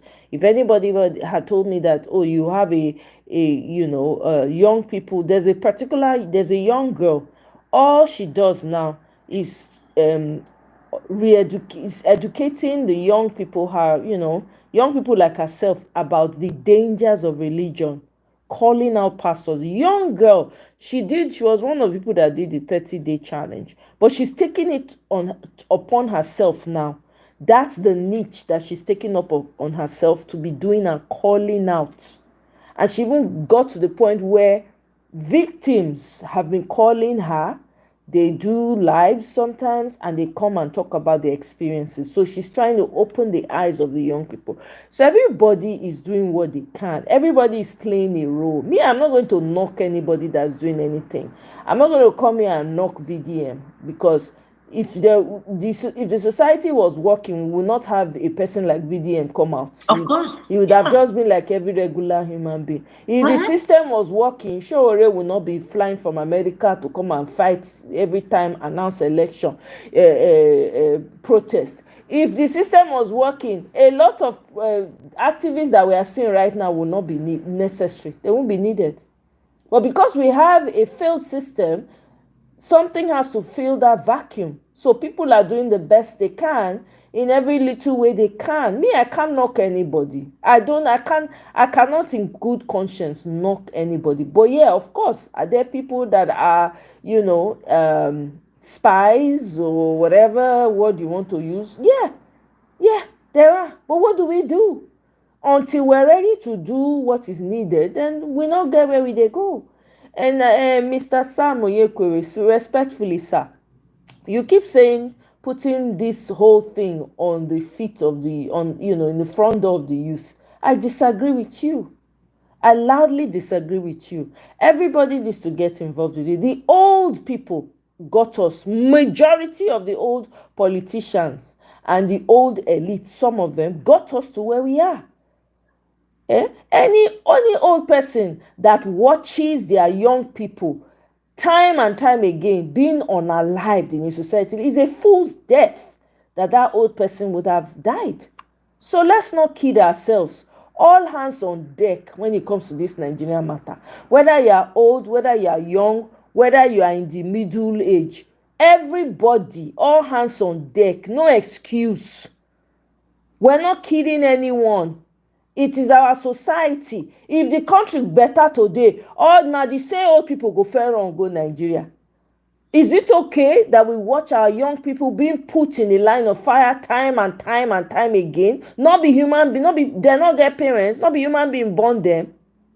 No, we know they talk as if we not get any empathy. I beg.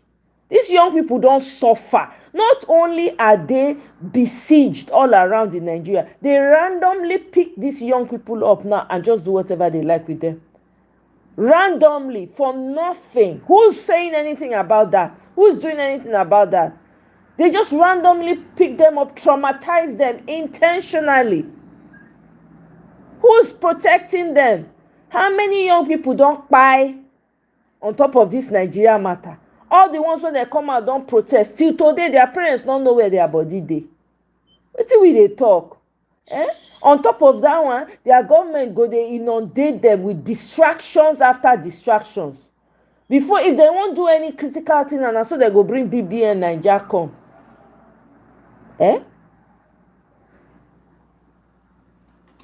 I don't know. I just feel like as Nigerians, we need to show a little bit, especially older generation, una contribute for the mess for Nigeria. Because if all of you have all the people they come out now, the young people should come out. It's to say una come out like that. Maybe we for not dey where we dey. So maybe the fight would have been a little bit different. Maybe na different fight for the fight now. For they discuss the flower when we go plant for garden. Every society, now you see the older ones, they go gather themselves. They go, they protest. We dey see them. So I beg, easy to use math, take guide person. Make all of us know what we dey do. Everybody, now inside, we all jam together in that geographical location, no way out. So we need to figure out how to get ourselves out of it. That's what we need to be doing. For me, if you ask me, my solution has always remained, may everywhere bursts 2 seconds. Make Sri Lanka happen. That's my own. That's the thing that will give me great joy.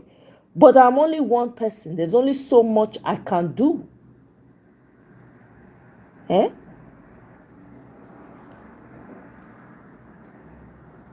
There's only so much I can do, sir. So I respect you, Mr. Sam, but I'm not really, that's the comment he has to do me, because I've observed a lot of these young people by Sunday street now. They do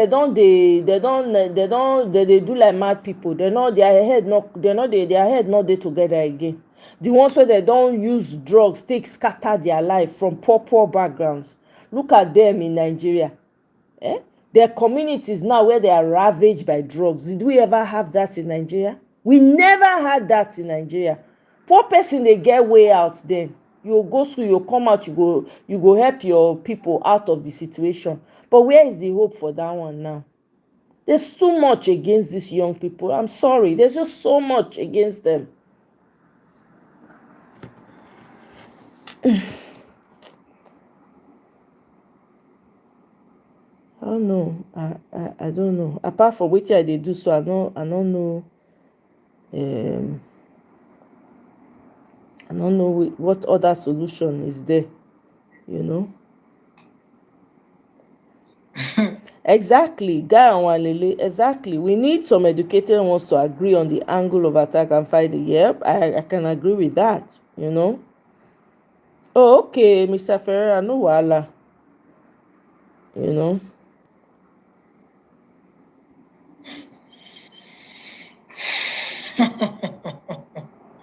Pretending we have exactly. We are pretending we have a system that works. It doesn't work. Let's tell ourselves the truth. Let's really tell ourselves the truth. We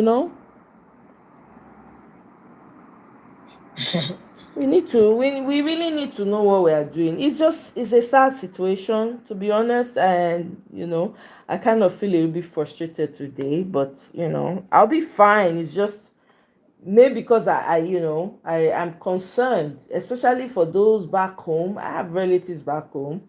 A lot of people are complaining about insecurity on levels that it never been heard of in Nigeria, and it's almost like people are just like whether as sheep, I won't call them, just waiting for slaughter, waiting to be slaughtered. It's the most. I've said it. I say it's in the food. These people, they do this work. They come since nobody think am. They put things for the food. Okrika. I don't talk and say okrika. If I dey Nigeria, I go ban okrika. We don't know wetin they put for all those okrika cloth when the ship come Nigeria. When people go carry wear. Now make us be like say Nigerians dey docile. Nigerians are not naturally docile. We are aggressive. When we supposed to fight, they fit fight. You go bow. If you go check am now, all those okrika when they come from different places, when you don't know who don wear am before, all these people, they go gather, go spray all kinds of chemicals put because they know say they come Africa. Or plus people wey go just come, you just see random sheep with chicken or fish. People go rush go dey collect am. You no know wetin they don inject for that thing. All the toxic waste wey they can't drop for our land, on our government, no dey pay attention to. Una no know. This na part of the thing where they affect una now. We no know. The food una dey chop, want to eat so low like oyibo, you want to go and cheap. Na him is part of it now. Shebi dey talk say they discover say the Cerelac when they sell for Nigeria has more sugar than the one that they sell for the other one. All these things play a role. They all play a role. But you don't have a government that cares. It's all about their pockets. It's all about me, my family. I'm happy Obasanjo is growing old and seeing the foundation that he laid crumble before his eyes. And he's seeing everything now. All of them that participated, I'm happy they are alive to witness the devastation that everything they did has brought about. Because if they had laid the right foundation, we won't be where we are. If they had put the proper rules in place, we will not be where we are. Look at how bigoted that Nigerians have become. It's crazy. bigotry on steroids. Nobody is doing anything about that. Eh? Kene say you wear okrika. Kene, you wear okrika, no wonder your left toe bend like rake. Yes, I can agree with you. Eh? Kene, I can agree with you. All this okrika, where all these things when they foreign to us. Eh? We'll just carry away. Nobody is checking it. Nothing. People will just carry things enter the country. Nobody they check to say, is this thing good for my people? No. They go, you carry all kinds of things enter. People go, they rush and they wear, they eat them. People, they build houses now. No green, no trees. Everywhere concrete. I never see that kind of thing for my life before. How you go build house? You know, go get trees for your house. You're talking about concrete. Is everybody's building 3 decking, 4 decking, 5 story building? For what? You know? Yeah. For what? There is no regulations. There is no regulations. You understand? And you're not even supposed, Nigeria, because of the green, you're not supposed to be cutting down trees to build that so not make when heat they come like that, they hammer you directly. Yeah. You're supposed to have trees around your house. You get pawpaw tree, get orange tree. Sometimes you'll sit down for outside with chair, they read book. Hey God. I said, what kind of nonsense fake lifestyle is this? When you come out of your house, everywhere will be hot like hair fire. Mm-hmm. It doesn't make any. I don't understand who is advising these real estate people. I'm telling you, 3 decking, where you they go? 4 decking, before you come down, your leg don't break. I don't understand. But if you come to my village now, my village is a township. You can't even sleep. Hi. And our house is on the highway. Everywhere. I went home this time. I went home. I was shocked. Everywhere. I could barely, recognize the way to my father's house. That's how bad. Everywhere is 3 decking, 3 decking, 3 decking. What for? What for?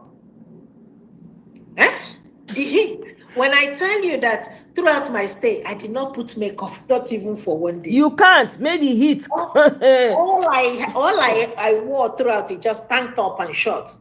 Because if you see the heat, if you do like this, hey, everybody was like, my sister. Now, wow, I mean, you can, oh my God, there is not even the electricity. It's just generator. So at some point, they're going to cut it off, right?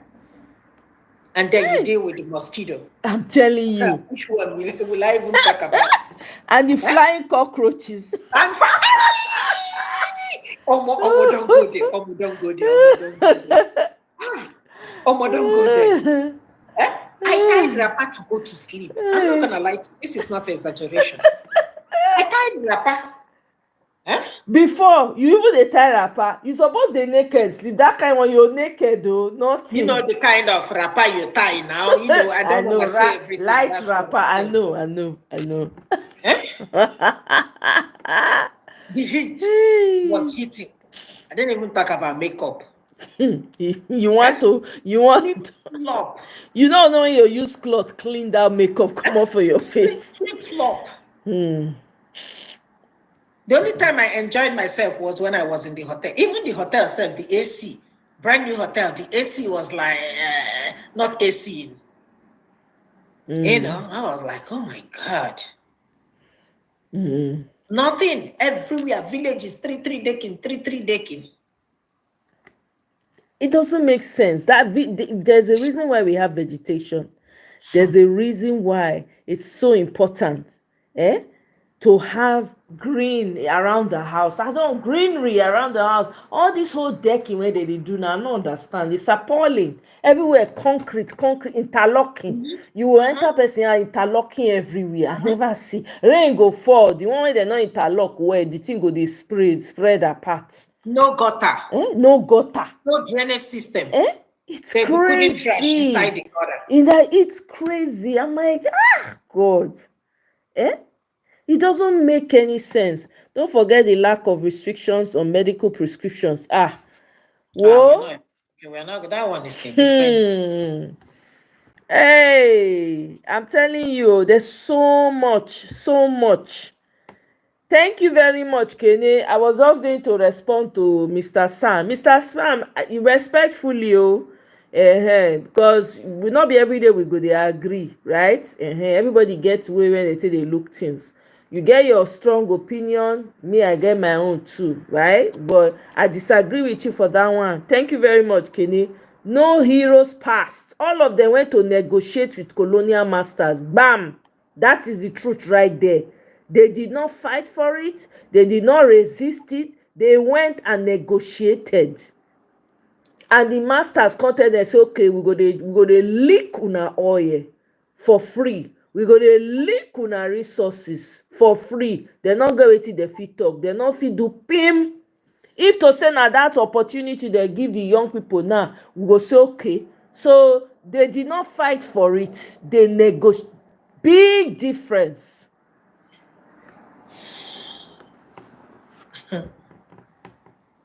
So, I mean, when we want to talk about Nigerian matter, this is why I'm very hesitant. Anybody that says, oh, the young people, please, I beg, rest with young people. I beg. Because you people, the older ones did not do jack. Now they go school, they pay for everything for them.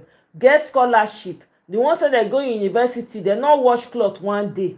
As they come out for room, they make their bed, they give them voucher for food. Now they jollof.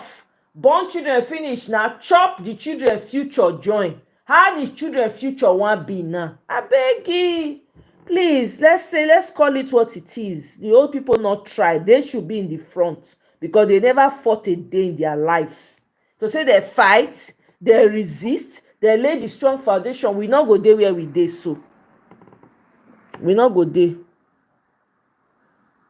Eh? No natural light in the house. It's crazy. How can you just be everywhere will be, and again, especially with the heat in Nigeria, everywhere go just dey hot, gbo, like say this thing. No trees, nothing. Interlocking everywhere, concrete, cement everywhere. It doesn't make sense. Exactly, Kenny, exactly. Pawpaw tree on one side, orange tree, cashew tree, pear tree, all kinds of trees, man. When you dey come back from school that time, by the time you eat all the fruits wey dey the tree, you no dey hungry again.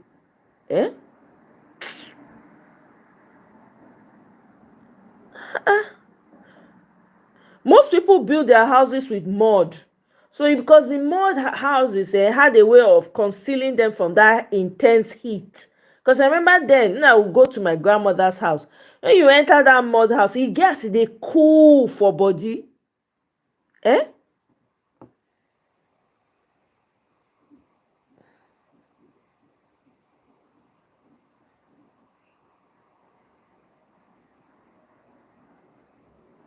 That's very good though, Mr. Sam Onyekwe. That's very good. You provided solar in your community in Nigeria plus other. That's good. Good. Oh, that's good. Wonderful. But if the system was working very well, that would have spread fast. One of our uncles who lived abroad for decades built a huge 7-bedroom home, but now he lives downstairs while I remember I saw that video too, Michael. Occupies the main bedroom. Yep. House girl is now in the master's bedroom. Now you go to build that kind mansion. Abeg o, bungalow, flat ground. At night, the buildings and roads in Nigeria radiate heat. I'm telling you, because of the way they build it, and cement is not even the best for building. I don't know why people are not, because the Nigerians like to show off. Big man, big man, big man. Nobody's supposed to use cement, they build house again for Nigeria. Just revert to clay. Honestly, they go make bricks out of clay. Take and build. Now it better pass. It's cheaper. It's better for you. But no. Nigerians want to copy. Everything a copy. They want to copy. I beg.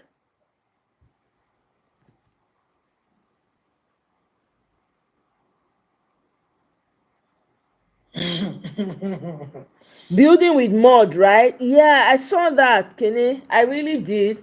And there's somebody, oh, there's a Nigerian that's into that business too. He makes bricks out of mud. There's one in Nigeria that I saw. I think I saw, whether it was a YouTube video I saw of him in Nigeria. He has a company that does the bricks.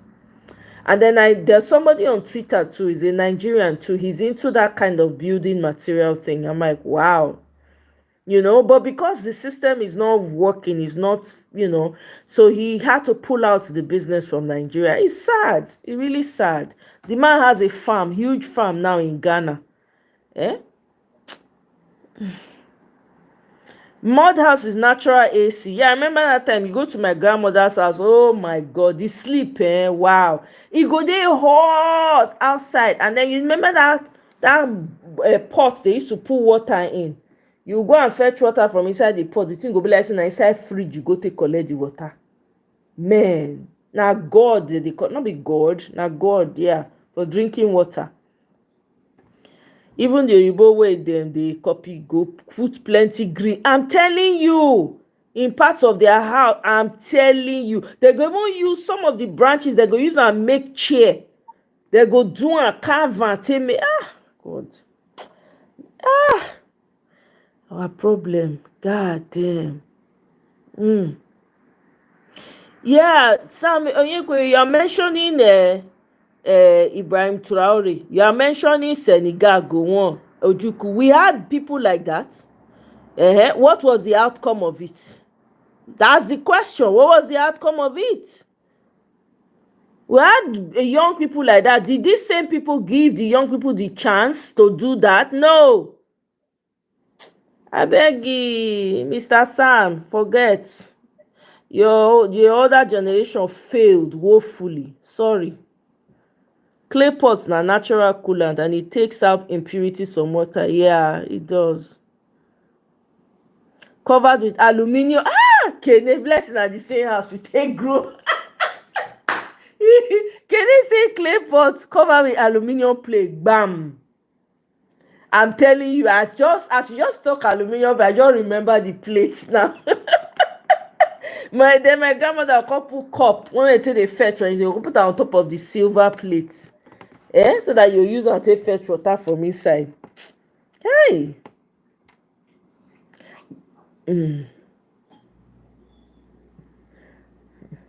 I don't know who they argue with you say na new or not new. I don't understand. You be like say you dey your own lane, just dey argue your own dey go. I don't understand. There's a famous Burkinabe architect that won the Pritzker Prize in the US. He builds with mud in Africa. That's fantastic.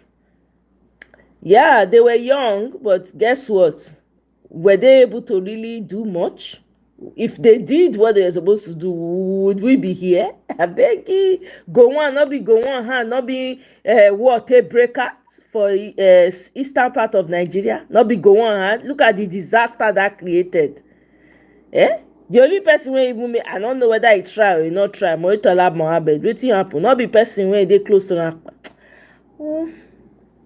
And you use that steel cup take drink water from a clay pot, the thing go be like, I'm telling you, go cool for your body.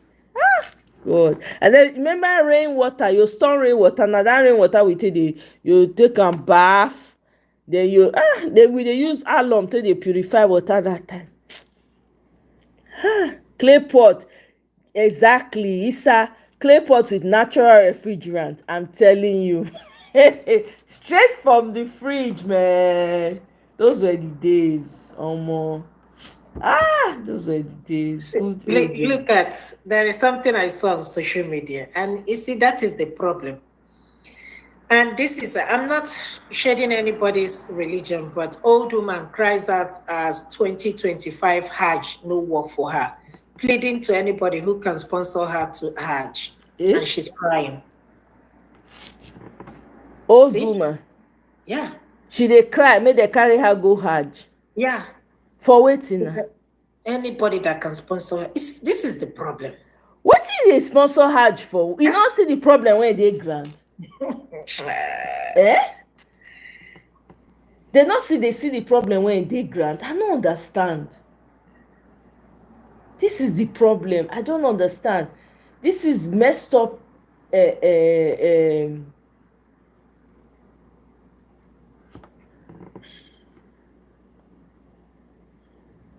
Yeah, all the people that have taken it by force, what have they done with it now? Mr. Sam, what have they done with it? All the people that have taken the power by force, what have they done with it? Have they not used it to wreck the lives of the young people? They have broken them in different ways. They have unalived them. The same people. If you don't make way for them, how will they get up there? The same old people are there collecting it and positioning their children while they are actively eroding the opportunities for the people that are trying to come up.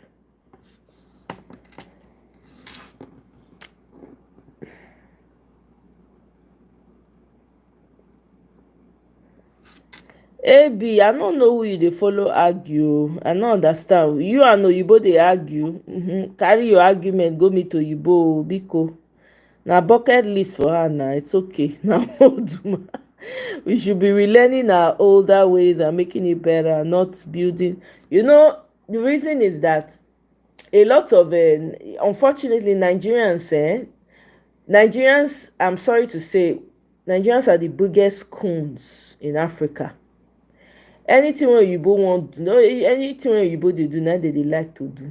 The biggest coons are found in Nigeria. I'm sorry.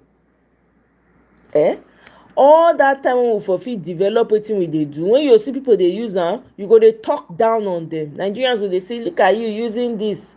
They go dey talk, this is barbaric, this is this. And guess what? Bathroom being outside is the best. So when they build house, when you dey Oyibo house, all the house when you inside house na bathroom, na outside na bathroom suppose dey. Outside, even kitchen outside. Build house, put am for everything dey the same place. Abeg, our ancestors knew better than us. We have a long way to go.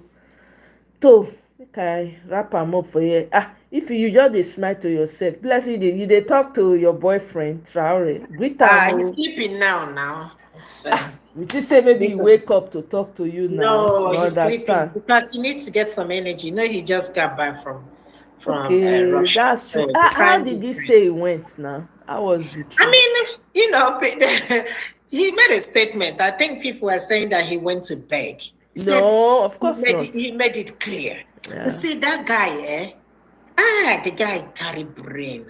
The boy get brain. Okay, Kene, she's looking at Traore's pictures. Oh, my bad. Yeah. That's why she was smiling. Okay, yes. That explains that. You know the funny, I'm obsessed. When I mean obsession, I'll be typing my notes here. I might be watching something else, watching I'll be typing my note and be watching anything. Sometimes I even repeat it. It will be a repetition for me to listen to the same thing he has said over and over again. Okay. Because I'm happy to see him. Okay. Give praise to who praise is due. Give honor to whom honor is due. I agree with you. You just look at him. He's just 30, I think 38. But what he has done so far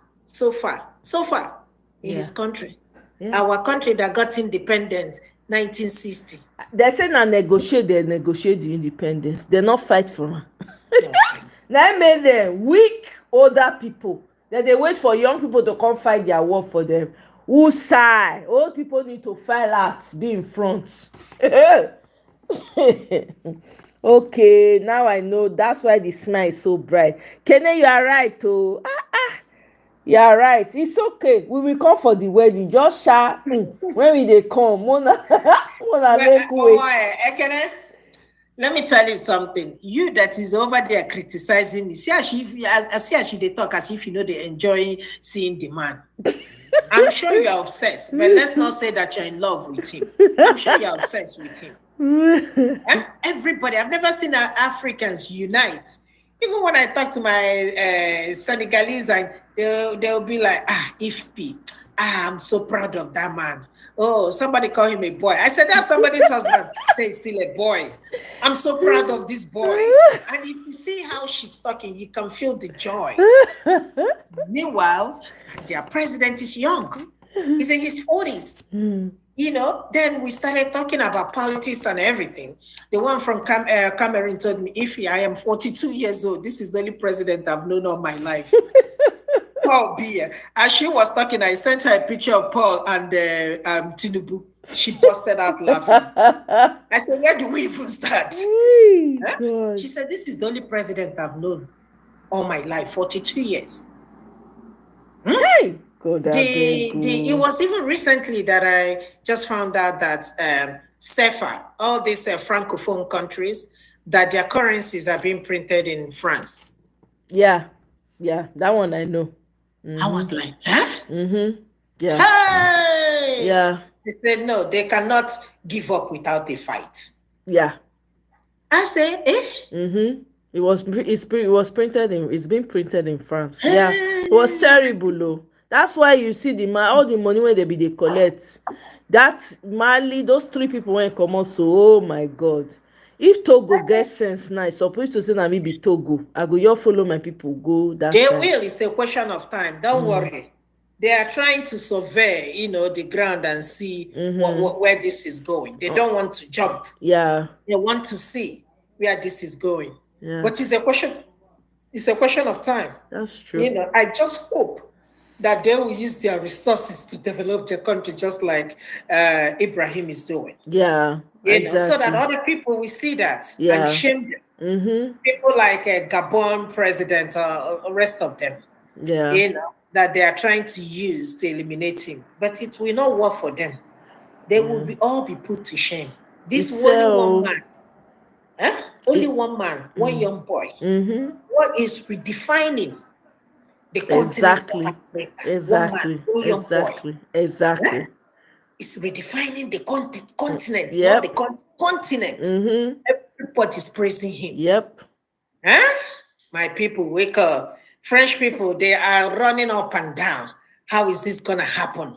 They won't remove Macron, no. They say because Macron now he make can happen. So they won't remove him. They are pushing to remove him. I mean, whether it's him or not, it will still happen. They need to calm down. Whoever you bring next, even if you bring, Africans are waking up. Yeah. People are speaking up. Thank God for social media.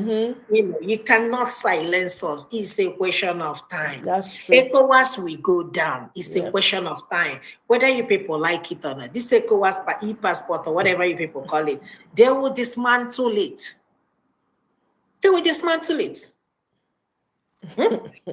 Billions of people, they will dismantle it. We will all unite together. Watch. You will see. These people are not getting. Look at these young people. Senegal, this one. They're young, 40s and 50s. They're taking over the country, the continent as a whole. Sooner or later, we're gonna retire Tinubu and his people and the Paul Biya that has dementia, that will be falling in the public, that doesn't even know where he is. After him, his son will take over. Rwandan president. Is that a democracy? Is that a democracy? It's not a democracy. Indirectly military government. Whether you like it or not. Anyways, AB says that's the best option hygienic wise. Bathrooms and toilets should be built separately from the main house. I agree completely. That's how it used to be now. That's how I want it. That's how it is. They have a toilet, then we're using pit toilets. Yeah, outside. Toilet shade outside. Even the kitchen. It's still there. Yeah. The bathroom is still there. Yeah. Everything there outside. But you know that pit toilet is actually the best way to poop. There's a way you can do it better. I think the Chinese have it too. Their bathroom is like pit toilet. There's some bathrooms in I was seeing like videos of TikTok where it's like pit toilet, but it's, of course they refurbished it and all of that. That way you bend when you're about to do the number. That's actually the best way to do it. It's not this one. The one I saw in my friend's house in the village, their house, right? It's pit toilet, but they put a water system. Okay. You understand? Yeah. So it's actually the best way to go. All this Oyibo, everything Oyibo way. Their ancestors knew what they were doing. Moritala by so many Igbo Nigerian officers through coup. all the younger people went for maybe forget the energy to take her. That's what we are saying. It's part of the script now. Now we they say young people. I beg, they are tired. Has the hot she has the heart for Traore. I don't blame her. The guy is a strong African man. Her favorite color is now orange. Umbo. So you said don't turn your favorite color to orange because of Traore. Iffy. Okay. Their reserve is in So France too. that part, anyway, let me not say some things, because what I don't want to say is to reveal some secret. Now, they've been trying everything to make me concerned. I don't want that to happen. They are not just printed, but foreign reserves also kept in France. Wow. Voila. Sam Onyekwere, leave the youth alone. Talk to your fellow brothers. Let them come out. Leave the young people alone. You people should lead the way, the young will follow. Now so, I beg. For us, and I go say, young people, listen to old people when they are talking. They are wiser. More now do the wisdom now for street. May we see. Then the young people go follow. They pay interest to borrow their money. God damn. Voila, do. Yeah. Even when I heard when they want to, I think it was this Pa James said it. I think he lives in one of the African countries. And he said something, there are some things like his glasses, they have to do something in France before they can bring him back to the country. I think he lives in Guinea, one of these African Francophone countries. I said, this one is real slavery. Real one. French companies have the right of first refusal on all resources in Senegalese 14 African countries. Hi, God. He needs to do something. Senegalese president. He needs to do something. He needs to see his mates. Because very soon I'll come here and bash him. Better see what your mates are doing. If they say you don't change makeup 3 times just to watch him sleep. Guys say if he has changed her makeup 3 times just to watch him asleep. Hey, Egbami. If you rename the corridor in your house Traore way. Yes. Anything you tell me about Ibrahim, I agree. I will not even fight it. I will not get upset. Guy Walele say her bedroom I'm is obsessed. her bedroom is Traore's oval room. Oh my God. Yeah, I'm obsessed. I'm obsessed. I'm not gonna lie about that. When you see good things, you praise the person. He is doing well. I don't know. I don't know where you. I don't know which the century you they wake up. If MBS is same age as signing 500 billion deal with Trump, yes, why would we not clap for Traore? You fit do wetin Traore do. You fit do am. Yes, call it Boy Scout, but let's call her Boy Scout Boy Scout. I'm sure that's what you're trying to say. Uniform. Yeah. Okay. Go do that one for your country. Go and sign the bill now. About uniform. You waiting do you not fit come take over for Nigeria? May you go sign this thing with Trump. I beg you. If Nigeria must change, Mr. Sam, it must come from the elderly that fucked up the system. Yeah, without the elders need to step in. They've unalive enough youth. They have a ceramic style pit which is clean and flushes, but the best is to use biodigester with it. I don't know that one, no. Hey, they say you remove portrait of Jesus and put Traore portrait on top of your headboard. Now, wow. Hey, people they watch this your love story with Traore. Selflessness is not an ingredient synonymous to most Nigerians. True leadership needs to be studied. Yep, you're right, Annie.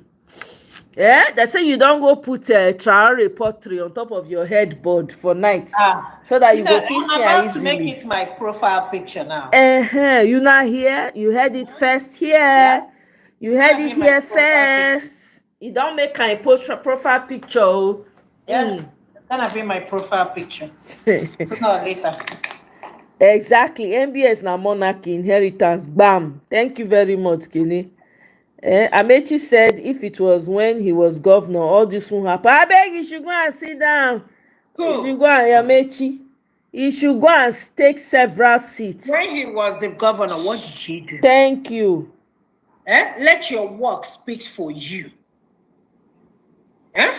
When he was the governor, we are still reaping the benefit of what Bill Clinton did. Exactly. We never We're still recover. reaping the benefits up until today. I beg. Tell us what Amechi did, other than to still just like any other person and leave. Then Wike now is the grandfather. But you know what? All these things will come and pass. It's a question of time. It is. Exactly. It's a question of time, whether you like it or exactly. not. All these children are judges. Mm-hmm. We have more qualified people that are supposed to be there. Yep. But just because nobody can speak up for them. Mm-hmm. Here, you have to contest for election for you. I think it's the federal judges. I think they are the only one that is being selected by the president. If I'm not mistaken, I'm not sure. And they go for the best candidate too. And they go for, anyhow person. You know they can. Mr. Sam, you say the riot on January 6th in Washington was carried out by youth. The youth future is at stake, not the old. Who make greeting, Mr. Sam? Can you prove that it was only the youth that did the riot in Washington on January 6th? Can you prove it? You not see old people for there? Okay, more na dey wait now for the youth when I don't destroy their future, make they come fight for now. Una not get anything to lose. The old people are closer to the grave. They should do the needful. Leave the young people alone. They don't try for now. How many? Some of them are marked graves. Una to sit down, they drink champagne, they wait for young people. But when you reach house, respect me. Let's do what will make people respect you. No, no more na dey wait. Una go wait tire. Una go any old person wey contribute. You go na fool's death na go die. It's simple. So everybody go kukuma die one way or the other anyway. Retirement or not, what's the best way to retire than to fight for your country? That's the best now. Niger, Mali, Burkina Faso is 70 million. Big mass land, a big chunk of CFA in circulation, and a lot of mineral resources not tapped. Bam. Pa James lives in the Gambia, interlocked in Senegal. Oh, really? What's interlocked? Lives in the Gambia, interlocked. Oh, close. So he lives in the Gambia, close to Senegal. Okay. Vietnam. Yeah, Gambia and Senegal. They said it's together because Anna said, my coworker said, her her husband is from Senegal. Why she's from Gambia? Okay. She said they don't have a boundary. Oh, interesting. Yeah. Okay. She said, because she said, no, my husband is from Senegal, but I am from Gambia, but we don't have a boundary. Yeah. I'm like, what? Yeah. She said, yes. That's how it ought to be. So Vietnam veteran was the main guy, January. Bam! Thank you very much, Kenny.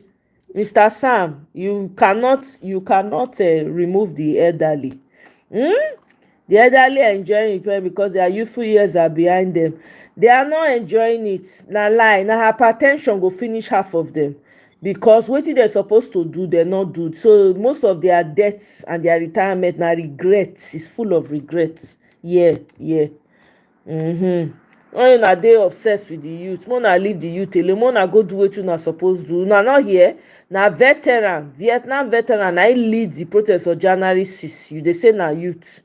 Abeg, Oga Sam, rest. Leave the youth alone. You want young again? I don't understand. Why are you so obsessed with the youth? You want young? You want enter flame of life? Young again? Especially those who are criminals. They are envious of youthful Africans. I'm telling you. Now make they go, they do all kinds of things to renew their life. I never see this kind of thing before. Oh, Gambia is basically inside Senegal. Interesting. Wow. That's wonderful, though. That's nice. Okay, my people. I think I've tried for today. Nigeria matter. Make we leave am. Like I say, I go take another long break. I go try. May I not come? I go shut down everything. I cannot feel. So, naim. My sister, Ify, thank you so much. Mr. Ferreira, thank you very much. Oh, I know so you don't go chill. Thank you so much. I appreciate. My sister, thank you. We'll talk again. I go Thank just you, try. my I go sister. come out my face for news, everything. This time I gotta take a break, man. When are you coming back? I miss you. Eh? I go try. You know, the thing You is, know, it's hard. It's let hard. me say this Mm-hmm. honestly. When people think that people in diaspora don't want to come back, we want to be back home. We love our country. Of course, you all do know that. When we come here to talk, in fact, some of us we feel like, or some of us are just like refugees in diaspora. I don't want to say that loud. Yeah, But that's what it is. that's what it is. Some of us are stuck That's what. here Yeah, that's what it is. because there is no way they can go back home. Yeah, it is. Even we are suffering. Yeah. If I tell you, I dream of, let me tell you what I crave for. I crave for going back home to my village, precisely. When I say this, my mom will say, "What is wrong with you?" Eh? I said, "No, that's what I could just be, go to the farm with the I know people, what you mean. come back, roast corn, maybe roast yam, tear wood, those Uh-huh. kind mundane Yeah. life. That's just what I Big chairs under the tree. Talk, see, laugh. talk, you understand? Laugh, Uh-huh. gist, carry fresh mango. You know that wrapper, you Clean tie yam. wrapper for your neck. Do you You remember fold that? the do the wrapper, take and fold neck. Then sit down under the tree. They eat mango. They gist. They gossip about everybody for the village. That's what I want to do. Carry water on your head. Carry water. Oh, God bless you. Go to the stream. Go and fetch Go to the. water. We don't even have streams no more. We don't have streams anymore, right? We don't. So, but at least, okay, if we do that one, or they go market, use leg trek with paper bag, go market, go buy things, come back. That's what I crave for. Is that too much to ask? Is that too much to ask? That's not too much to ask. That's what I wanna do. That's what I crave for. Eh? I never see this kind thing. No. This is why my fight is so fierce. I want a Nigeria that works, where you be free to go anywhere. You know, go dey fear, they look your back. Eh? Somebody, come, oh, they say they never finish with you. Kene say, thank you very Then are much, you oh, obsessed Michael. with me or are you obsessed with Wait, Ibrahim? Which one are you? At this AB point, you say have the to old tell me. Nigerian men are our problem. AB, you don't talk the one. This is the second thing you have said that okay, I can agree with you on. The women should challenge them more. They stand a better chance than the youth. Bam. Mr. Sam, have you heard? Michael say I no go fit take break. I go try, like I said, I will try. I'm coming back. Oh, by the way, guys, I'm having a guest on Saturday, Mr. Ibrahim Abdul Karim. I already scheduled it, so you guys please don't miss it. We're starting at 11:45, but it's gonna be on, AM. yeah, 11:45 a.m. on Saturday. Let me bring it here so I have to fix it though for the time. I have to fix some things. Let me go. Let me so I can share it with you guys. Let me go here.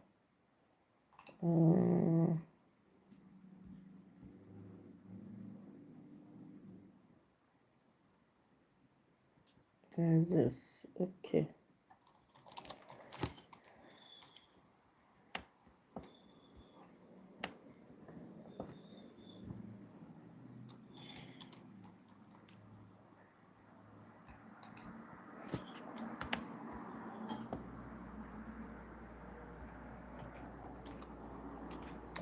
Okay.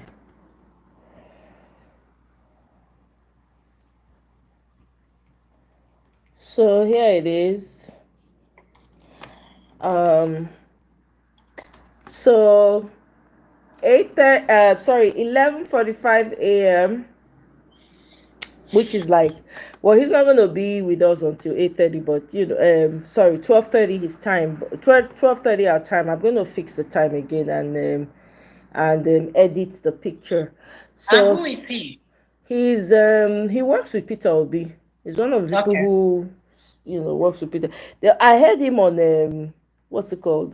Precious's channel, Precious had him, Oluchi. so he was talking about shadow government and stuff like that. It was quite interesting. So I want him to come and share that with us and tell us how they are planning to do, because he also talked about the 7.5 million people that Patutomi was talking about, that they needed to, come out as Nigerians. So I want to kind of ask him questions around that, and maybe have him educate us on that as well. And and then I'll open the floor for questions for him. So Are you guys, talking about Precious Oluchi? yeah, we're talking about Precious Enyi, the one that used to be with what's it called? That's with Voice of the People radio. Okay, Yeah, okay. she has her own channel. Oh, I don't know. Yeah, she does. She has her own channel now. Precious Enyi. So I'll be here on Saturday. I'll be here on Saturday. So don't worry. I'll be back. Nigeria matter, Walai. I no feel like to now. The thing, e get as e be. You say pit toilet systems leak into water beds, hence not healthy. Oh, really? Okay. They say you just order new sheets and pillows. Guy on Walele say you just order new sheets and pillows printed with Traore's face. They clap for you. Then It's okay. Kene say good Traore night to you. To you know who. But no, to be honest with you, if anybody can give me a good picture of my husband, I don't want to bother him, because there are some conversations, going on behind. I'm not gonna share here, because I know you people before you people go and hold from me. Yeah, That's gonna, protecting moving him. forward, that's gonna be my profile picture. A lot of Okay. people will not like it, but that's gonna be their headache. Okay. I'm gonna do me. All right. So whenever you see his picture on my profile, just know what it is. Let me just give you a heads up. For people like Kene, let me tell you something.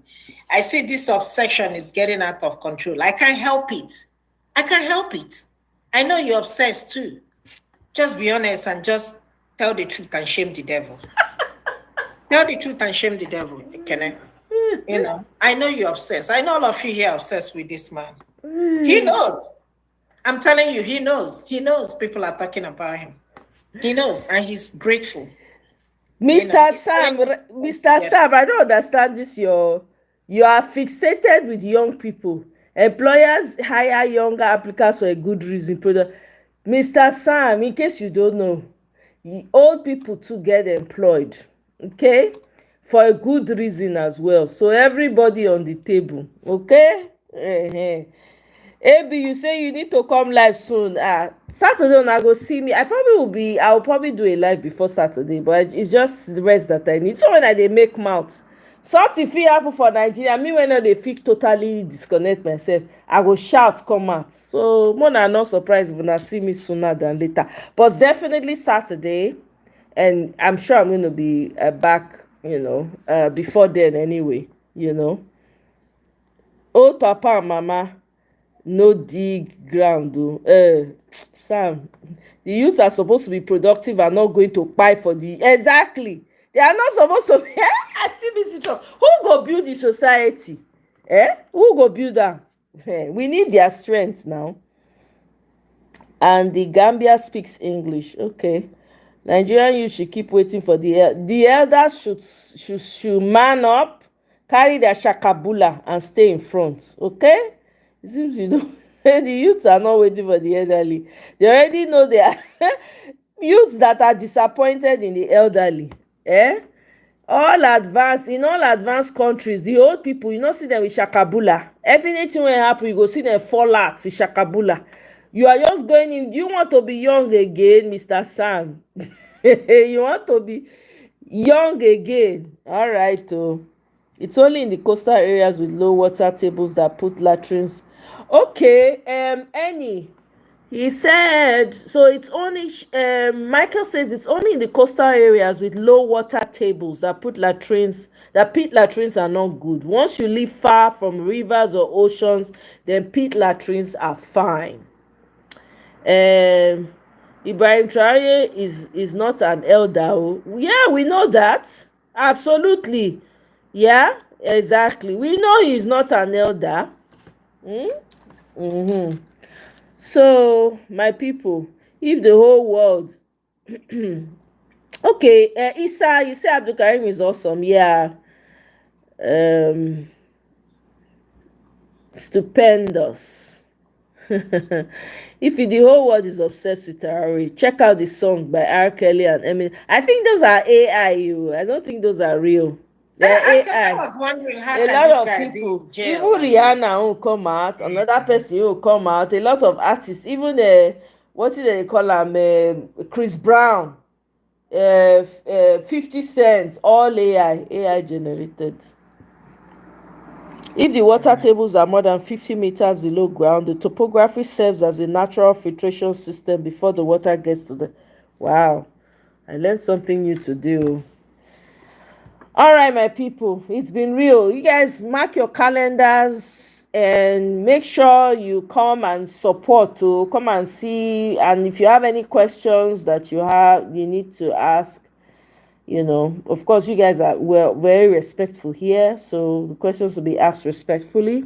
It will be fun. It will be an amazing time, amazing show. It's my first guest, so he's going to be my first guest on my live shows. I've never had a guest before, so all the employees worry about retirement, not pay raise or promotion. Oh yeah, they do. They still do. They worry about pay raise and promotion, not just retirement. In fact, there's a video of retirement people talking about how they want to go back to the workforce. So, Mr. Sam, thank you very much, Michael. I appreciate you. If Kene, Mr. Guy Wanlele, Mr. Sam, AB, everyone that was able to make it today, thank you so much. Isa, thank you so much, Isa. I hope to see you all on Saturday, most likely before then. Let me just put it out there, because yeah, that's how important Nigeria is to me, so we'll see about that. Come out Thursday now. Or even tomorrow, then be off Thursday and Friday. We'll see. Like I said tomorrow something go happen, I go run come out, come shout, my people, make una come see wetin we wan do. So Nigeria matter, na so e dey be for us, so we go do wetin we wan do. All right, no wahala, we'll play it by ear. We'll see about tomorrow. We'll see what happens. All right, guys. Yeah, thank you so much, Ify. I appreciate you. Thank you. I really appreciate you. Mr. Ferreira, good night. I know my brother has gone to crash, but thank you so much. All right, everyone. It's been real. Thank you so much, Isa. He's an interesting guest, huh? Thank you. I appreciate it. I'll see you guys. Definitely, it's going to be an amazing show on Saturday, but I probably will see you guys before then, anyways, and we'll talk more on it.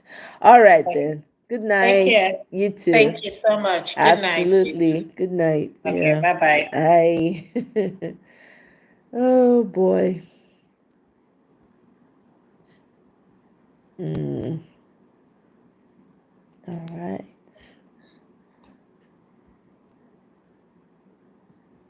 I didn't. Okay. Yeah. If I Niger, hold on, I can go clean telling their abroad they can. Exactly, Michael. Bam. Retired employees don't worry about the existence of their company. They do, Mr. Sam. You no way out for you. You must lead protests, Mr. Sam, whether you like it or not. Good night, everyone. See you on my next one.